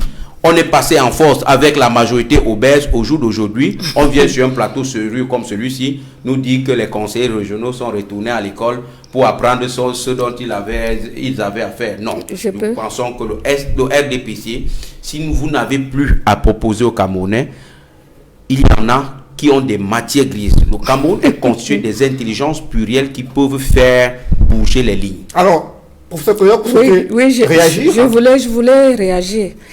Monsieur Mnoufele, j'ai dit tantôt qu'il y avait 330 partis politiques au Cameroun. Et vous savez pourquoi au moins 80% de ces partis n'ont même jamais réussi à avoir un seul siège? Parce qu'ils n'apprennent pas à renforcer leurs capacités. Parce que vous êtes seulement les leaders d'opinion des plateaux de télévision. Vous êtes là en train de raconter des choses, le sud-ouest et le nord-ouest, qui représentent le centre même des activités du SDF. Vous avez déjà fait quoi au niveau de cette région? Vous avez déjà organisé... Je vais lui répondre. Mon cher, Maître Achille Ledio, elle a la parole. Des affaires Maître Achille Ledio, permettez-lui d'aller jusqu'au bout, elle a la parole. Votre parti est en train de s'entre-déchirer. Alors que vous n'arrivez même pas à avoir un seul député au nord-ouest ou au sud-ouest. Et vous venez vous mettre ici, là, pour dire le RDPC fait ceci, le RDPC fait cela. Attendez, apprenez d'abord à vous former vous-même en tant que leader politique. Vous ne connaissez même pas le code électoral. Vous ne connaissez même pas comment on gère un parti politique. Vous venez simplement dire critiquer. Voilà pourquoi vous n'avez rien. Et le RDPC qui, selon et vous, le RDPC forme. Comment et c'est comme ça, les conseils régionaux du RDPC sont en train de se renforcer avant d'agir. Et c'est ce qui vous manque. Mais est-ce que c'est ça la stratégie? Vous avez été élu sur la base d'un programme. Vous avez défendu ce programme auprès des différents électeurs spécifiques à cette élection de conseiller de conseil régional. Oui. Et comment comprendre qu'une fois que vous prenez fonction, au lieu d'appliquer le programme, vous soyez encore en train d'être en formation? Je n'ai pas dit que nous sommes en formation. J'ai dit qu'il faut... Tout le monde n'est pas Jacqueline Koyok dans le conseil régional. Et nous devons travailler avec tout le monde. Il faut renforcer les capacités. Il faut arriver à élucider les capacités des uns et des autres. Donc, c'est pour vous dire qu'en réalité, ce n'est pas le fait de courir. Comme les gens ont couru pour créer des partis politiques, aujourd'hui, ils ne savent même les partis politiques sans idéologie. Quelles sont les actions que vous, en tant que conseil régional littoral, avez déjà posées sur le terrain? Je ne suis pas la personne habilitée à venir vous étaler ce que nous sommes. Mais vous connaissez au moins une action que vous avez posée. Et je vous ai dit que nous sommes en train de nous préparer. Attendez. Préparer. Vous rentrez à alors l'école. Justement, je voulais lui répondre parce qu'elle a dit tout à l'heure, elle m'a posé la question de savoir ce que le SDF a fait dans ces régions-là. Je vais lui dire, la gestion des affaires publiques vue sous le prisme rousseauiste demande que c'est vous qui fassiez quelque chose là-bas. C'est vous qui avez la gestion du pays. Nous maintenant, nous nous rendons compte que vous n'avez rien fait et nous tirons la sonnette d'alarme pour dire effectivement, Madame la conseillère régionale, vous ne pouvez pas nous présenter un programme sous forme de profession de foi et venir sur un plateau sérieux comme celui-ci, dit que vous êtes plutôt encore à l'école pour apprendre comment faire pour implémenter ce que vous avez présenté aux populations. Si le RDPC n'a plus rien à proposer aux Camerounais, je l'ai dit, il y a des matières grises prêtes à bouger les lignes. Après vous, Achille Dio, Christian Massouma, comment appréciez-vous la mise en œuvre des actions annoncées par les candidats au poste de conseiller régional? Cela fait 6 mois déjà, pratiquement. Nous sommes déjà au mois de mai 2021. Ils ont été élus en décembre 2020. Ils ont pris fonction quelques semaines plus tard. Comment appréciez-vous la mise en œuvre des actions des différents conseils régionaux? Est-ce que les propos du professeur Jacqueline Koyok, elle-même conseillère régionale, ça vous rassure pour la région du littoral et quid des régions du sud-ouest et du nord-ouest? Si Mme Koyok avait la moindre action ou le moindre bilan de leurs 6 mois ou de 3 mois d'activité, selon ce qu'elle peut dire, je pense qu'elle présenterait ça volontiers ici au Cameroun. Je ne suis pas habilitée. Mais vous voyez qu'elle est très embarrassée. Elle nous parle, elle nous parle de renforcement de capacité, de formation. Mais vous n'avez pas les capacités et vous êtes venu solliciter le suffrage des Camerounais alors que vous n'aviez pas de capacités au préalable pour pouvoir diriger les conseils régionaux. Non, il faudrait vraiment que vous arrêtiez de vous moquer des Camerounais. Nous ne sommes pas si stupides que cela. Quand vous vous présentez et que vous sollicitez le suffrage, c'est que vous avez un programme, vous avez un projet et vous avez des capacités et des compétences pour mener à terme votre programme et votre projet. Alors, vous ne pouvez donc pas imaginer que, après que vous soyez porté aux affaires, et quand les Camerounais vous demandent que, ok, voici les conseillers régionaux, qu'est-ce que vous en avez fait 3 ou 6 mois après? Vous dites que non, ce n'est pas une chose facile, c'est pas au quartier, attendons, nous sommes maintenant, Madame Koyok, soyons sérieux. Je pense que le RDPC a voulu, comme à son habitude, entourlouper encore une fois de plus les Camerounais. Le RDPC savait que ces conseils régionaux ne seront pas opérationnels. Parce qu'ils n'ont ni les moyens, ni les compétences. Ils ont même dit à un moment donné que la décentralisation était un luxe pour nous, parce que beaucoup de personnes peuvent se retrouver dans ces conseils régionaux. D'ailleurs, c'est ce que Mme Koyok est en train d'accréditer ici, sans avoir suffisamment de matière en matière de politique de décentralisation ou de compétences en matière de politique de décentralisation. Donc il faut aller lentement, aller doucement, aller... Et sûrement... Vous n'êtes pas, je dis, vous n'êtes pas maître du temps. Et ce n'est pas, on vous a donné un mandat. Ce mandat court sur une période bien déterminée. Vous avez des objectifs, vous avez des missions. Oui. Madame, dites-nous, dans ces missions, si vous êtes incapable, ce qui semble être manifestement le cas, dites simplement que je ne suis pas habilité. C'était une erreur. Non, vous êtes habilité. Ce n'est pas simplement le président du conseil régional. C'est lui. Vous êtes du RDPC, au cadre du RDPC. Nous sommes disciplinés. Madame, laissez-moi m'exprimer. Vous vous adressez à moi. Je vous en prie, il a la parole. Le représentant parole. du RDPC désormais sur les plateaux de télévision, vous venez pourrir le débat et ce n'est pas acceptable. Nous avons tous la capacité à pourrir le débat. Mais moi, je vous respecte quand vous parlez et je respecte votre temps de parole. S'il vous plaît, ayez respecté le mien lorsque je m'exprime. Donc, je suis en train de dire qu'il faudrait que vous compreniez que les Camerounais vous demandent des comptes et de manière légitime. Et que si vous n'avez rien à proposer comme bilan, parce que c'est le cas, il faut avoir l'honnêteté intellectuelle de dire ici que les conseils régionaux pour le moment sont totalement inopérants et n'ont rien produit par rapport à ce qu'on attendait d'eux. Parce que beaucoup de personnes ont pensé que cette décentralisation et la mise sur pied de ces conseils allaient permettre aux régions d'avoir désormais une autonomie en matière de politique de développement. Vous ne serez pas déçus. Pour le moment, vous n'avez ni projection, ni moyens, ni infrastructure, ni rien. Vous nous avez plongé dans un statu quo qui n'a rien à voir avec les différentes. Regardez votre profession de foi. Maître Dieu venait de le dire tout à l'heure. Vous nous avez présenté des choses extraordinaires. Nous, on était persuadés qu'après votre élection, au moment où nous sommes en train de parler, on sentirait déjà l'impact de votre politique sur la ville de Douala. Mais personne ne peut savoir exactement ce que vous avez fait. Et vous continuez à entretenir cette opacité tout simplement parce que vous savez qu'il n'y a rien derrière. C'est de la poudre aux yeux. Et il a dit tout à l'heure, à trop souvent mettre sur pied des politiques ou des solutions cosmétiques, on se retrouve dans la situation dans laquelle vous êtes aujourd'hui, c'est-à-dire incapable de produire la moindre œuvre réalisée par une institution qui était censée apporter beaucoup dans le quotidien des Camerounais. Alors cette lenteur observée dans l'exécution des stratégies des différents exécutifs régionaux, Edmond Kamga, impacte la situation dans le nord-ouest et le sud-ouest. Le constat qui est fait, ce sont des attentats qui se multiplient. L'intervention des forces de défense et sécurité a certes permis de réduire l'impact sur des populations civiles. Il n'en demeure pas moins que l'insécurité est grandissante et cela préoccupe la communauté internationale, notamment les États-Unis et la France. Edmond Kamga. Oui, M.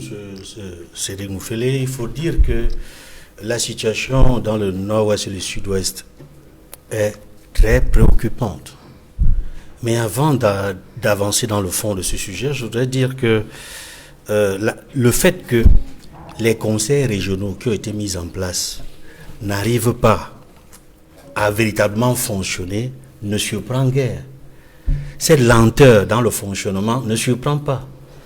Il a fallu 25 ans pour que le gouvernement en place consente, après la pression des populations dans le nord-ouest et sud-ouest, n'est-ce pas, à essayer de mettre en place les institutions prévues par la Constitution. Je dis bien 25 ans après, puisque les élections régionales, c'était quand? C'était le 6 décembre dernier. Et pour qu'il y ait ces élections régionales, il a fallu qu'il y ait, depuis 2016, la crise anglophone, depuis 2017, la guerre dans le nord-ouest et le sud-ouest, et au moment où ils y allaient, la communauté internationale, comme la communauté nationale, je veux parler des partis politiques, les organisations de la société civile, la presse, les syndicats, savaient que la priorité n'est pas d'aller aux élections régionales. Raison pour laquelle certaines formations politiques ont boycotté légitimement les élections régionales. Parce que la priorité n'était pas là-bas. Puisqu'on a mis, on le voit, la charrue avant les bœufs. Ils n'ont pas de ressources financières, ils n'ont pas de moyens logistiques. Ils sont en divagation. Je veux dire que les personnels, les conseillers régionaux sont en divagation. Ils ne peuvent pas vous dire où ils se réunissent. Où sont ces bâtiments qui les abritent? Et vous l'avez dit tout à l'heure, ils sont en séance de formation, les ateliers, et on ne sait pas dans quelle salle ils se retrouvent pour faire ces séances de formation. Le siège est là. Mais voyez-vous, je vais rester sur le fond de la question pour dire que cette lenteur-là était prévisible. Il n'y a pas de moyens, il n'y a pas de ressources financières, il n'y a rien. Donc la priorité, c'était de régler le problème majeur de l'heure. Et au moment où il y avait les élections régionales en décembre 2020, le problème majeur de l'heure, et jusqu'à ce jour, au Cameroun, c'est le règlement de la guerre qui fait des milliers de morts dans le nord-ouest et le sud-ouest. Cette guerre qui fait partie, qui fait disparaître sous les armes, sous les bombes, et désormais des engins explosifs, certes, artisanaux, mais qui font des morts, nos soldats, qui font mourir nos frères et sœurs dans le nord-ouest et le sud-ouest, y compris des femmes et des enfants. Et c'est tous les jours qu'il y a des morts, même si la presse n'en parle pas régulièrement. C'est pour cela que nous avons été sensibles au fait que le secrétaire d'État américain Anthony Blinken, dans sa conversation avec M. Yves Le Drian, le ministre des Affaires étrangères, le ministre français des Affaires étrangères, ait eu un mot sur le Cameroun, parce qu'ils se rencontraient. D'abord, ils discutaient des questions d'enjeux géopolitiques dans le monde, concernant les questions Est-Ouest, il faut le dire, le retour de la guerre froide, notamment le rôle que peut jouer, n'est-ce pas, les organisations de l'Atlantique par rapport aux grandes crises dans le monde. On le voit en Asie, en Europe, en Afrique, où se sont déportées les guerres, où sont déportées des guerres d'influence entre les puissances internationales. Donc ils ont eu un mot, et c'est précisément le secrétaire d'État américain qui a tenu à demander à son homologue français où est-ce que vous en êtes, puisque tout se passe comme si les Nations Unies ont sous-traité le règlement de la crise anglophone à la France. Et on le voit, c'est la France même qui a demandé au président Paul Biya de faire accélérer la décentralisation que nous avions mis sous les tiroirs depuis 25 ans. Mais on voit bien que la solution n'est pas la décentralisation. La solution, c'est quoi? C'est de débattre fondamentalement sur la forme et la nature de l'État au Cameroun, et en particulier sur le mode de gestion et de gouvernance dans les régions du nord-ouest et du sud-ouest. Et la guerre continue dans le nord-ouest et le sud-ouest parce que nous avons commencé quelque chose. Quand je dis nous, c'est le gouvernement du Cameroun, avec quelques leaders sécessionnistes, y compris Ayoub Tabé, le 2 juillet passé, des contacts préliminaires en vue des négociations futures entre le gouvernement et les sécessionnistes. Mais depuis, on n'en parle plus. C'est pour cela qu'Anthony Blinken a demandé à Yves Le Drian où est-ce que vous en êtes avec le Cameroun sur le règlement de la crise anglophone, sur les problèmes de crise politique au Cameroun, qui les intéressent. Et je l'avais dit ici, que lorsque la nouvelle administration Biden va s'installer le 20 janvier au bureau Oval, l'une des questions majeures serait le règlement de la crise anglophone. Et on le voit, il avait cité, lorsqu'il est passé dans la commission des affaires étrangères du Sénat, la question de la crise anglophone, il l'a mis parmi les priorités. Le Cameroun, l'Éthiopie et je crois un autre pays, un troisième pays africain. C'est pour cela que nous avons bon espoir qu'à travers cette discussion entre les responsables des questions diplomatiques de deux grandes puissances, les États-Unis et la France, peut-être que si dans l'évolution de la question, et non seulement dans l'évolution de la question, mais également si le Cameroun essaie de faire des efforts qui vont dans le sens d'apaiser davantage à travers la poursuite des contacts avec les sécessionnistes, peut-être que les choses peuvent avancer, mais je ne crois pas que nous allons réussir cette décentralisation tant qu'il n'y a pas une évolution politique et diplomatique de la résolution durable et pacifique de la crise anglophone. Le gouvernement aujourd'hui mise sur un plan de reconstruction, Christian Massoma, reconstruction des régions du nord-ouest et du sud-ouest. D'ailleurs, le Premier ministre, Joseph Dion Ngouté, est annoncé au JICAM. Il doit rencontrer les chefs d'entreprise afin de recueillir leurs préoccupations relatives à la situation de sécurité dans les régions anglophones, mais également leurs contributions pour le plan de reconstruction. Le secteur privé le plus impacté du fait de cette crise, comment appréciez-vous la démarche du Premier ministre et quelles pourraient être, selon vous, les préoccupations du secteur privé après 4 ans de conflit armé dans le nord-ouest et le sud-ouest? Je pense que l'une des victimes les plus importantes de cette crise du nord-ouest et du sud-ouest, c'est les entreprises et notamment le secteur privé. tout le monde sait que, en plus de la CDC et des autres entreprises implantées, il n'y a plus aucune possibilité aujourd'hui de développer une activité économique pérenne dans ces régions du fait de l'insécurité. Donc le Premier ministre ne peut pas vouloir aborder des questions liées à la reconstruction sans aborder au préalable des questions liées à la pacification et notamment au cessez-le-feu.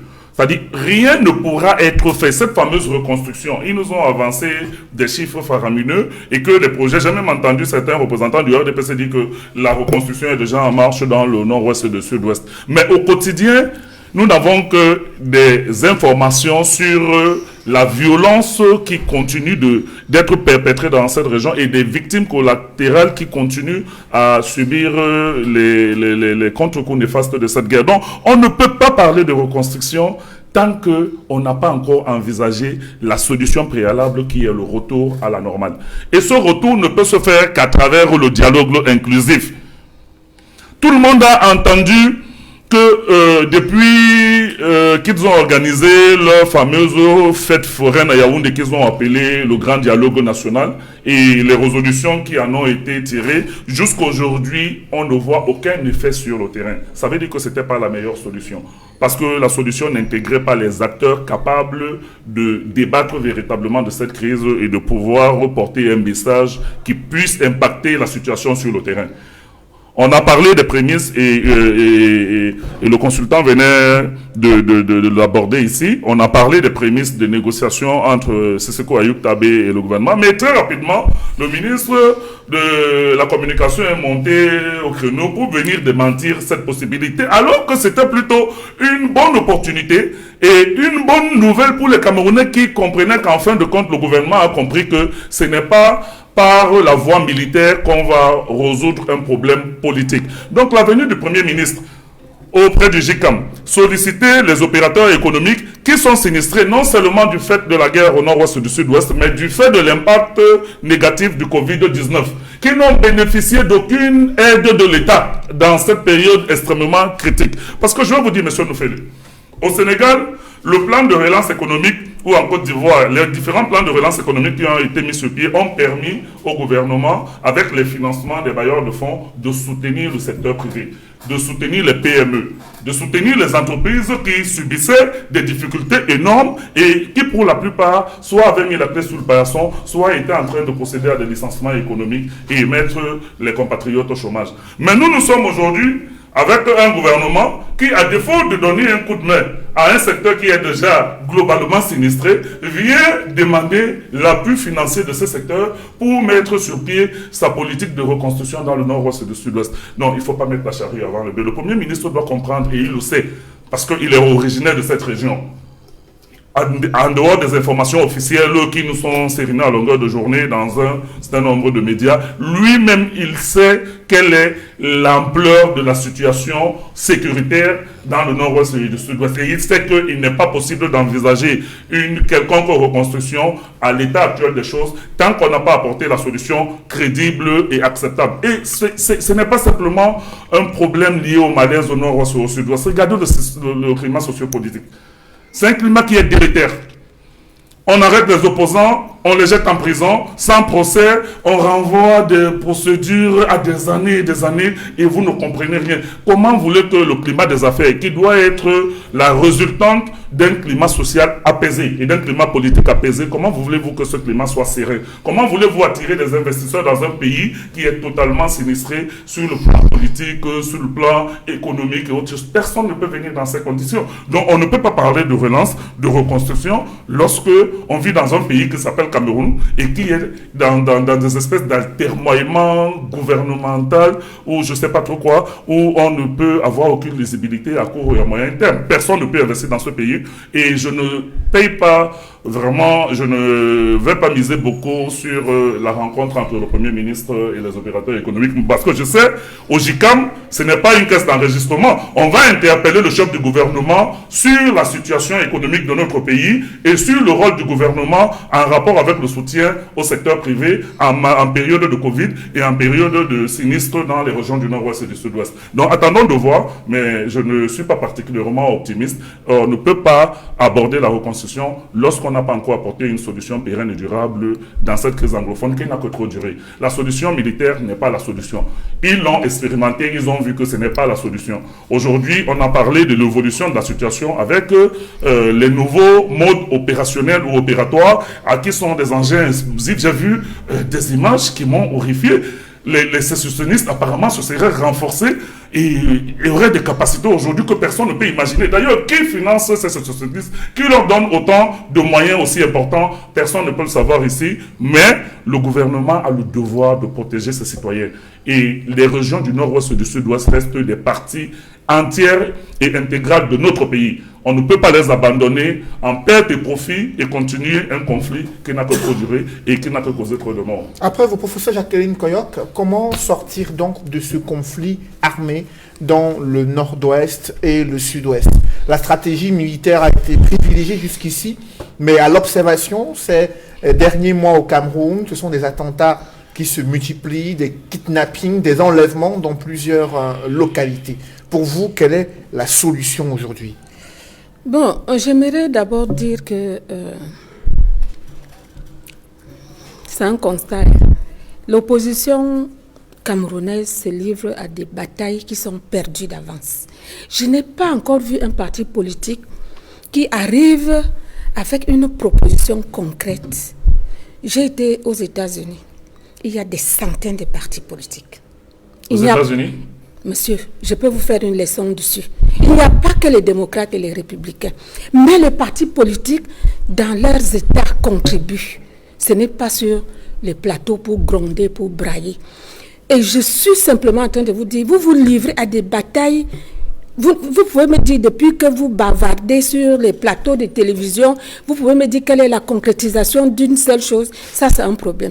Vous livrez à des batailles inutiles. Il y a les partis politiques aux États-Unis, je vous l'apprends aujourd'hui, dont la mission est de contribuer par leurs idées à renforcer la démocratie. Et vous tenez compte des idées, Mme Koyok?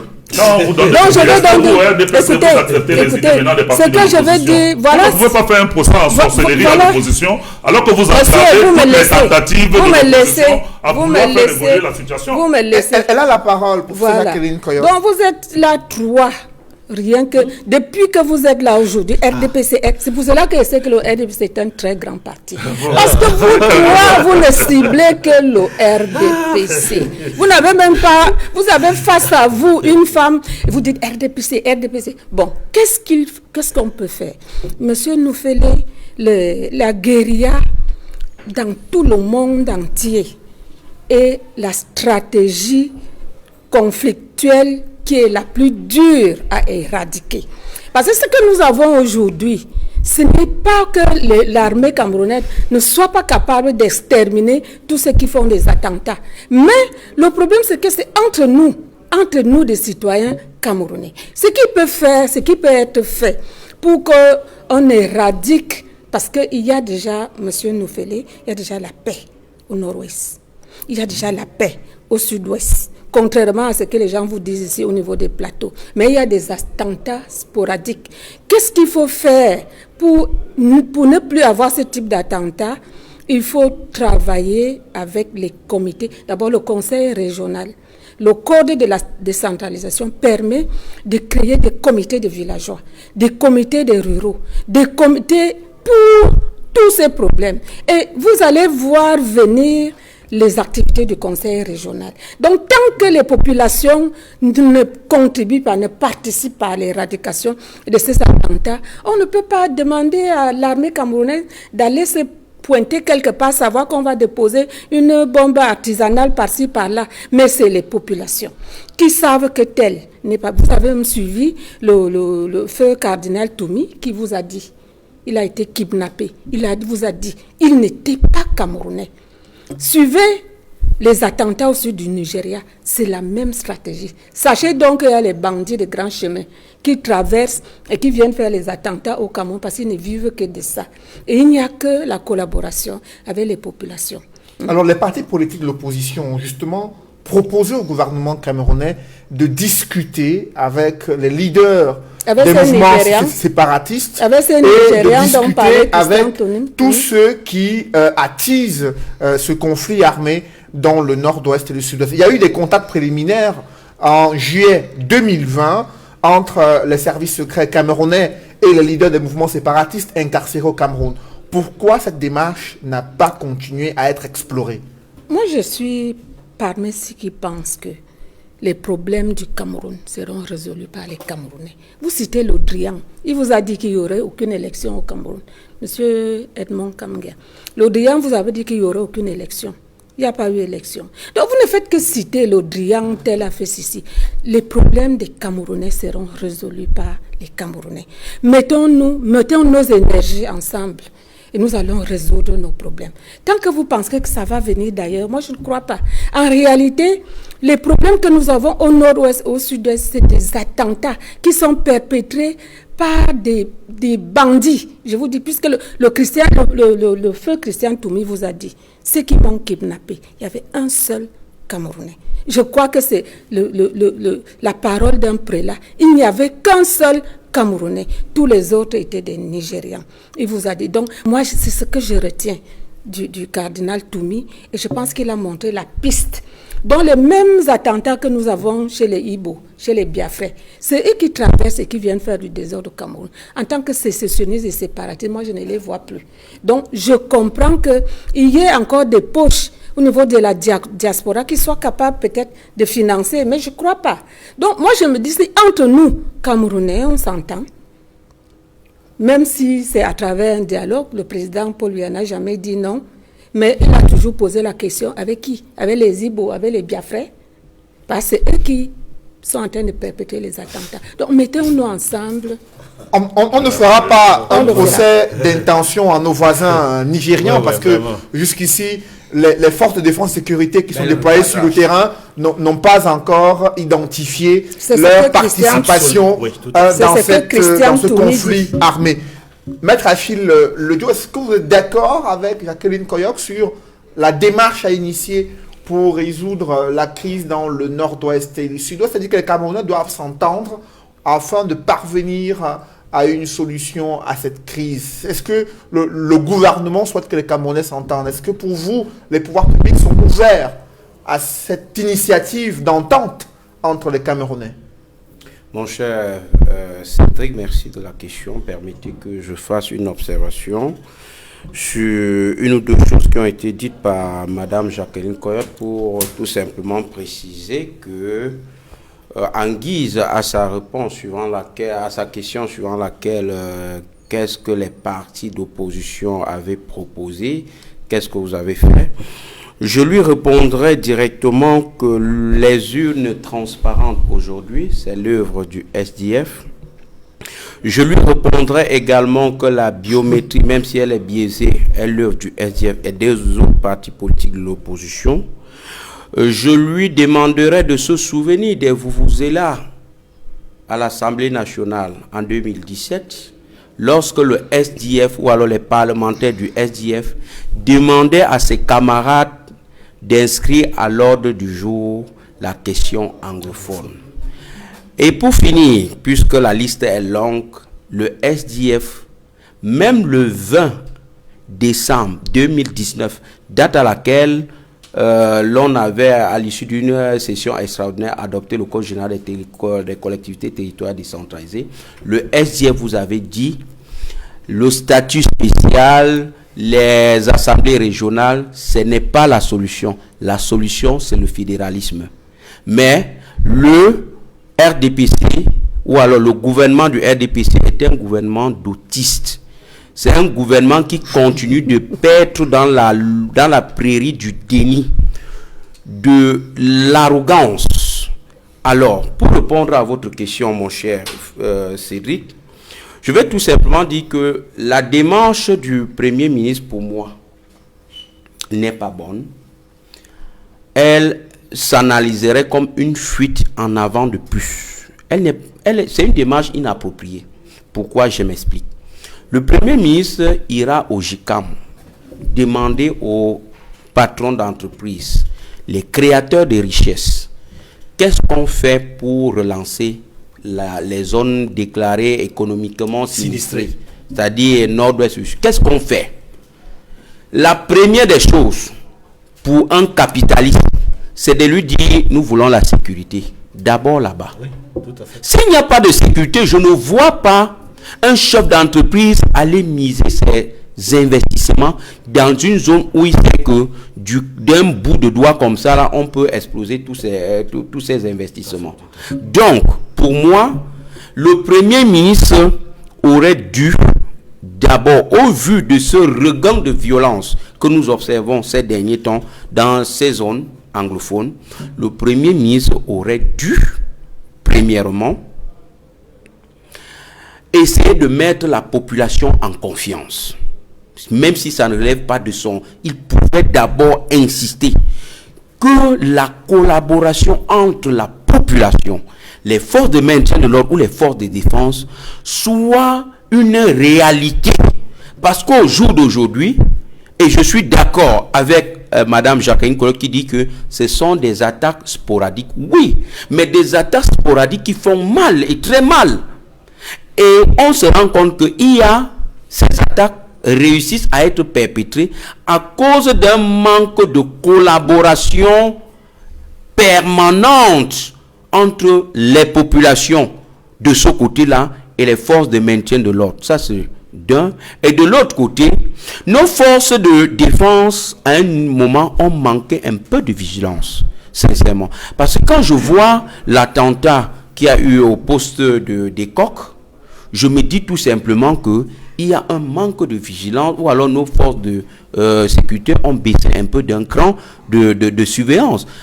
Arriver avec un sac dissimulé n'importe où, chargé d'explosifs, jusqu'à dans votre propre maison, je veux dire dans leur base, c'est un peu de trop. Donc, la démarche du Premier ministre d'aller plutôt vers les opérateurs économiques, pour moi, cette démarche devait venir après que la situation d'antan soit établi. Et là maintenant, l'entrepreneur, le créateur, le chef d'entreprise s'analyse de façon imagée comme étant celui qui porte les œufs. Et alors maintenant, lui, en venant avec ses œufs dans ces zones, c'est que les conditions de sécurité, de développement sont restaurées. Il n'y a pas de développement sans sécurité. Là-dessus, soyons-en sûrs que aucun investisseur ne pourra aller là-bas sans qui ait cette sécurité. Et cette sécurité passera aussi par le dialogue.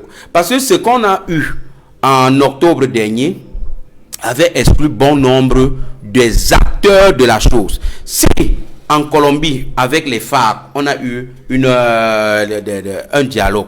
Si le Nigeria a engagé le dialogue avec les rebelles du delta de la zone qu'on appelle le delta du Niger, si au niveau si l'État malien a engagé les discussions avec les rebelles maliens, vous pensez que c'est ici au Cameroun que l'on ne puisse pas établir un dialogue? Nous pensons que l'État RDPC doit comprendre que la solution militaire n'a pas payé.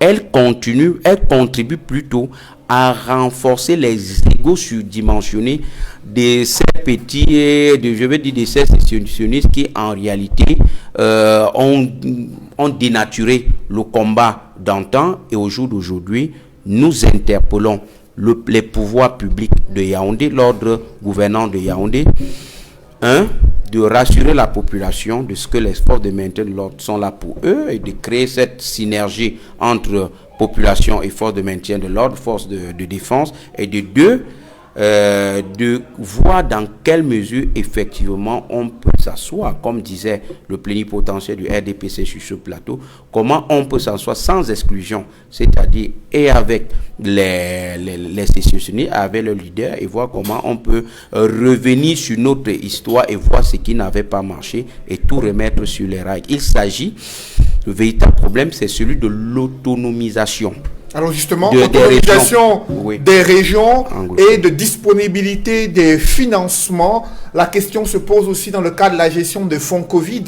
Edmond Kamgia, fonds Covid-19, il y a une enquête judiciaire très attendue et des dénonciations sur l'implication présumée de certains membres du gouvernement. Pour vous, les conséquences d'une enquête judiciaire avec dans le viseur certains ordonnateurs des fonds Covid. Comment cela va se passer? Quelle devrait être la démarche? Bon, nous nous retrouvons dans une situation où il y a eu, n'est-ce pas, des enquêtes, des contrôles, non seulement du contrôle de l'État, mais surtout une mission de contrôle importante de la Chambre des comptes, qui a fait un rapport. Et c'est sur la base de ce rapport qui est passé par la présidence de la République et dont le ministre d'État, ministre de la Justice, garde des Sceaux, a pu avoir finalement en copie, puisqu'il avait exigé d'avoir des pièces face au message, au courrier que lui a adressé le ministre d'État, secrétaire général de la présidence, concernant l'enquête judiciaire qui permettrait de dénicher les auteurs, co-auteurs et complices, n'est-ce pas, dans la gestion des fonds relatifs à la Covid-19. Aujourd'hui, le ministre d'État, ministre de la Justice, garde des Sceaux, a suffisamment de coudées franches pour mener à bien cette mission. Et selon nos informations, il aurait déjà requis les services, n'est-ce pas, du TCS, tribunal criminel spécial, pour qu'une enquête de ce côté-là soit menée pour concrétiser le travail qui est demandé à l'État du Cameroun par le FMI, qui veut savoir comment a été géré les milliards qu'il a débloqués au profit du Cameroun dans la gestion, n'est-ce pas, pour la gestion, n'est-ce pas, de cette maladie, de cette pandémie, pour lutter contre cette pandémie. Et vivement, nous nous retrouvons dans une situation assez particulière avec cette enquête judiciaire. Parce que le TCS va entendre, n'est-ce pas, tous les chefs de département ministériels qui ont reçu des fonds, des financements, officiellement, pour lutter contre la pandémie à leur niveau. Nous nous rappelons que le ministre de la Santé à l'époque, lorsqu'il faisait encore des conférences de presse et déclarations, avait fait savoir qu'il y a des fonds qui ont été attribués à plusieurs ministères. Et ces fonds-là, ça variait d'un ministère à un autre. Maintenant, chaque ministre ou chacun de ces chefs de département ministériels qui ont reçu ces fonds-là doivent chacun expliquer, justifier l'utilisation effective de ces fonds. Et c'est sur cette base-là qu'on saura qui a bien géré, qui n'a pas bien géré.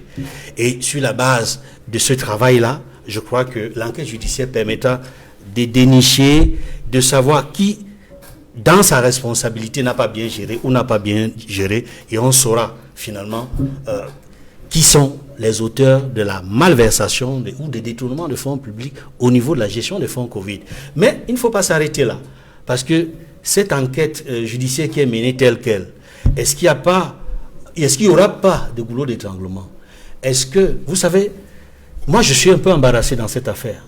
Parce que je crains que, bien qu'il y ait une bonne intention derrière, qui vise à établir les responsabilités dans la gestion de fonds Covid, je crains qu'il y ait des goulots d'étranglement, qu'il y ait des obstacles qui font en sorte que ce soit finalement peut-être le menu fretin qui soit pris, qui soit saisi et jeté en pâture pour dire que voilà ceux qui ont mal géré, alors qu'il ne s'agit pas seulement de ceux-là.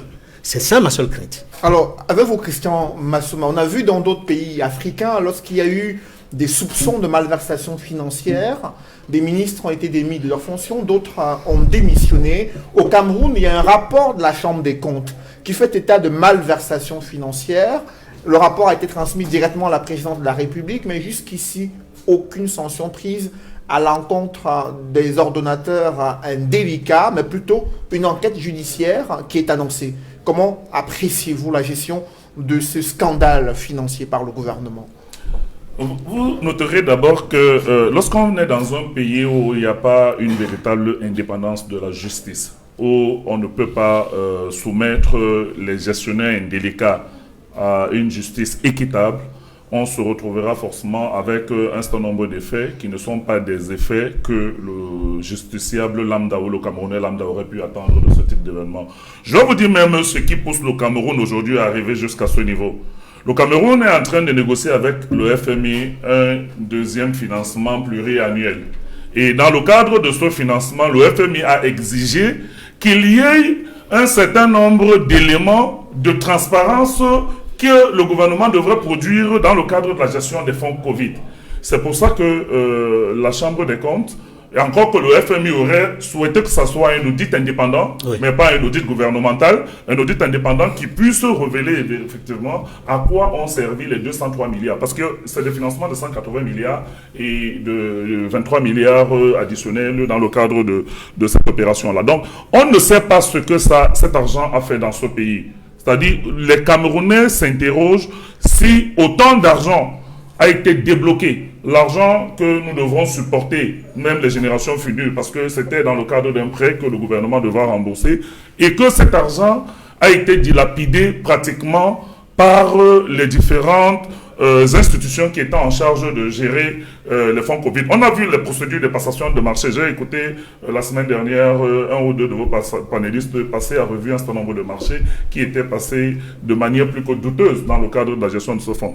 Le ministre de la Santé a sanctionné 2 de ses collaborateurs récemment. Mais comme venait de le dire Edmond, nous avons de la peine à penser que ces collaborateurs qui se seraient éventuellement rendus coupables des maladresses financières dans la gestion des fonds. Encore qu'il faudrait savoir s'il s'agissait des fonds Covid ou d'autres types de financement et autres choses. Moi, il faut véritablement que quelque chose soit fait. Le gouvernement est poussé à bout. Je pense qu'ils feront quelque chose parce qu'ils voudront satisfaire le FMI. Oui. Est-ce qu'ils enverront une copie biaisée juste parce qu'il faut envoyer une copie et satisfaire le bailleur de fonds?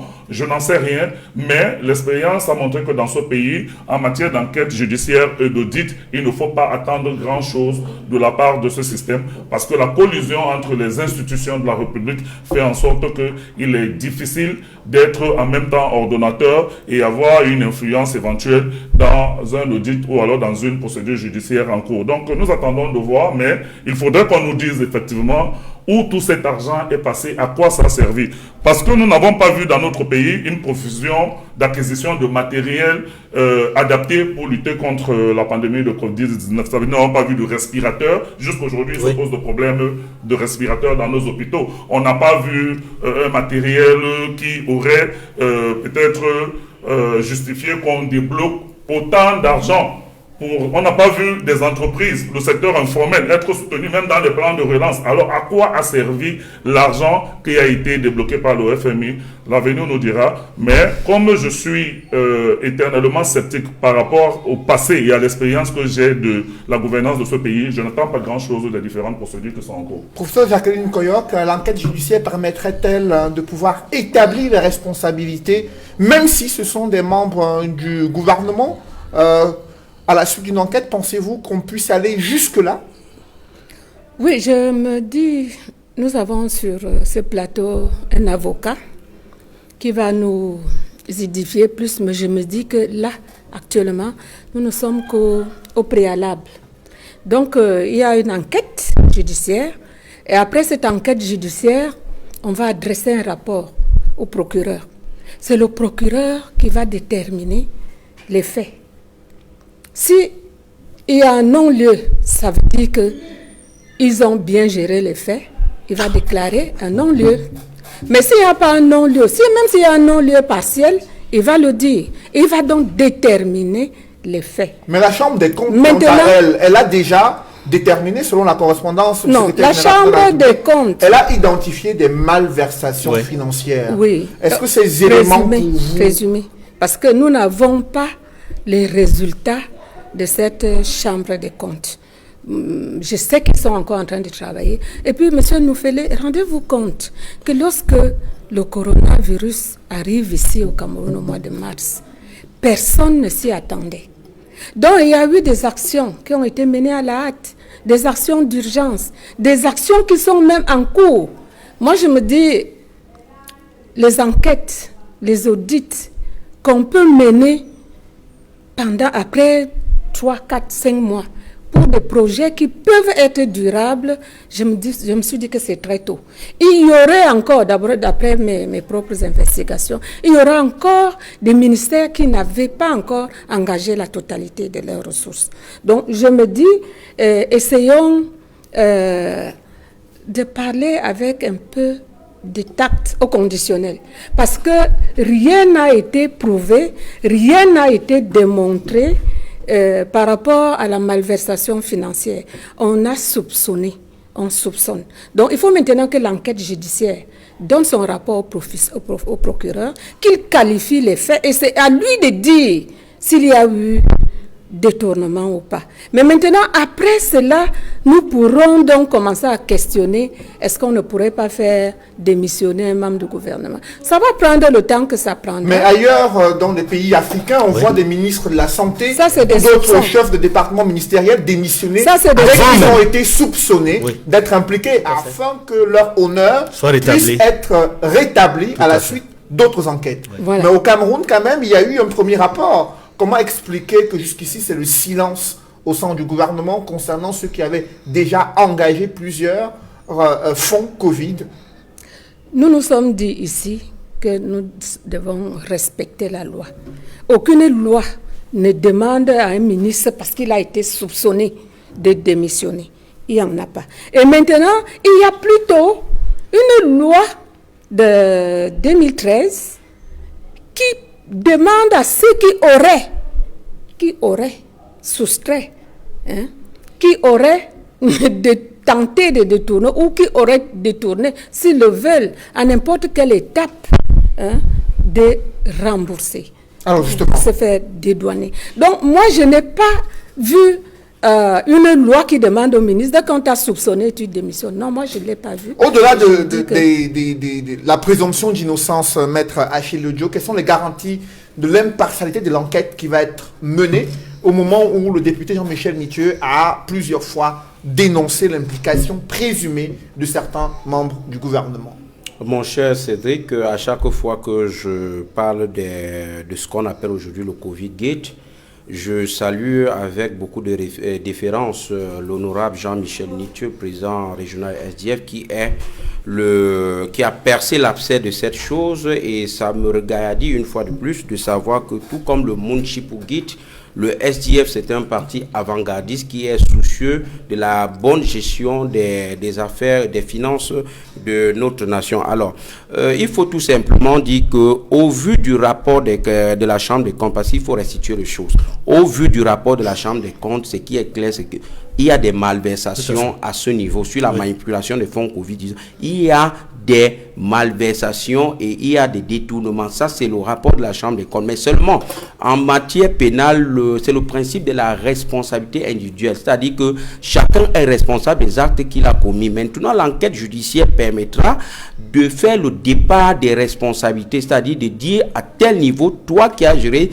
telle autre chose, tu as été fautif à tel ou à tel niveau de ton implication. Donc, l'enquête judiciaire, pour nous, est la bienvenue, mais seulement, cette enquête commanderait, au vu du principe, c'est un principe de l'indépendance de la justice, et du principe de l'établissement de la preuve que celui qui est présumé impliqué, d'après le rapport de la Chambre des comptes, devrait rendre son tablier.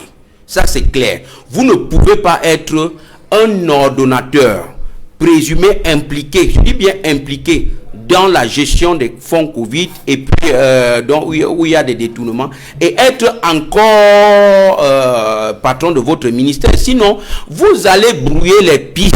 Vous êtes capable, au vu de votre pouvoir souverain, vous êtes capable de brouiller les pistes de toutes les enquêtes qui peuvent mener sur votre piste. C'est pourquoi nous disons que un principe républicain voudrait tout simplement que, une fois que vous soyez impliqué de près ou de loin, dans tous les cas, vous êtes encore présumé, vous êtes prisonnier, vous n'êtes pas coupable, vous n'êtes coupable de rien, mais seulement vous devez vous rendre disponible à la justice. Vous devez être disponible pour que la justice puisse faire son travail, et être disponible, c'est rendre son tablier. Comme je le disais tout à l'heure, comme le disait tout à l'heure le plénipotentiaire du MRC, je pense, moi aussi, que je n'attends pas grand-chose de cette enquête. Pourquoi? Parce que le Cameroun doit satisfaire le FMI en coupant quelques têtes et en laissant le véritable problème. Merci. Mais nous allons continuer de tirer la sonnette d'alarme. Merci messieurs, c'est la fin de cette émission. Merci au professeur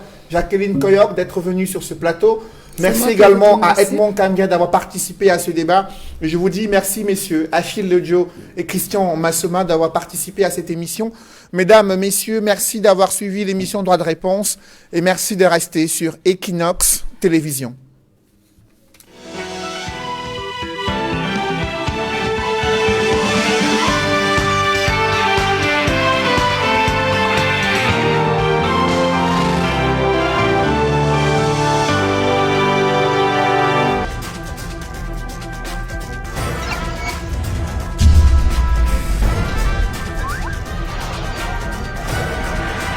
Equinox Télévision, au-delà de l'image, nous rendons compte. Qu'est-ce qui aura été les meilleurs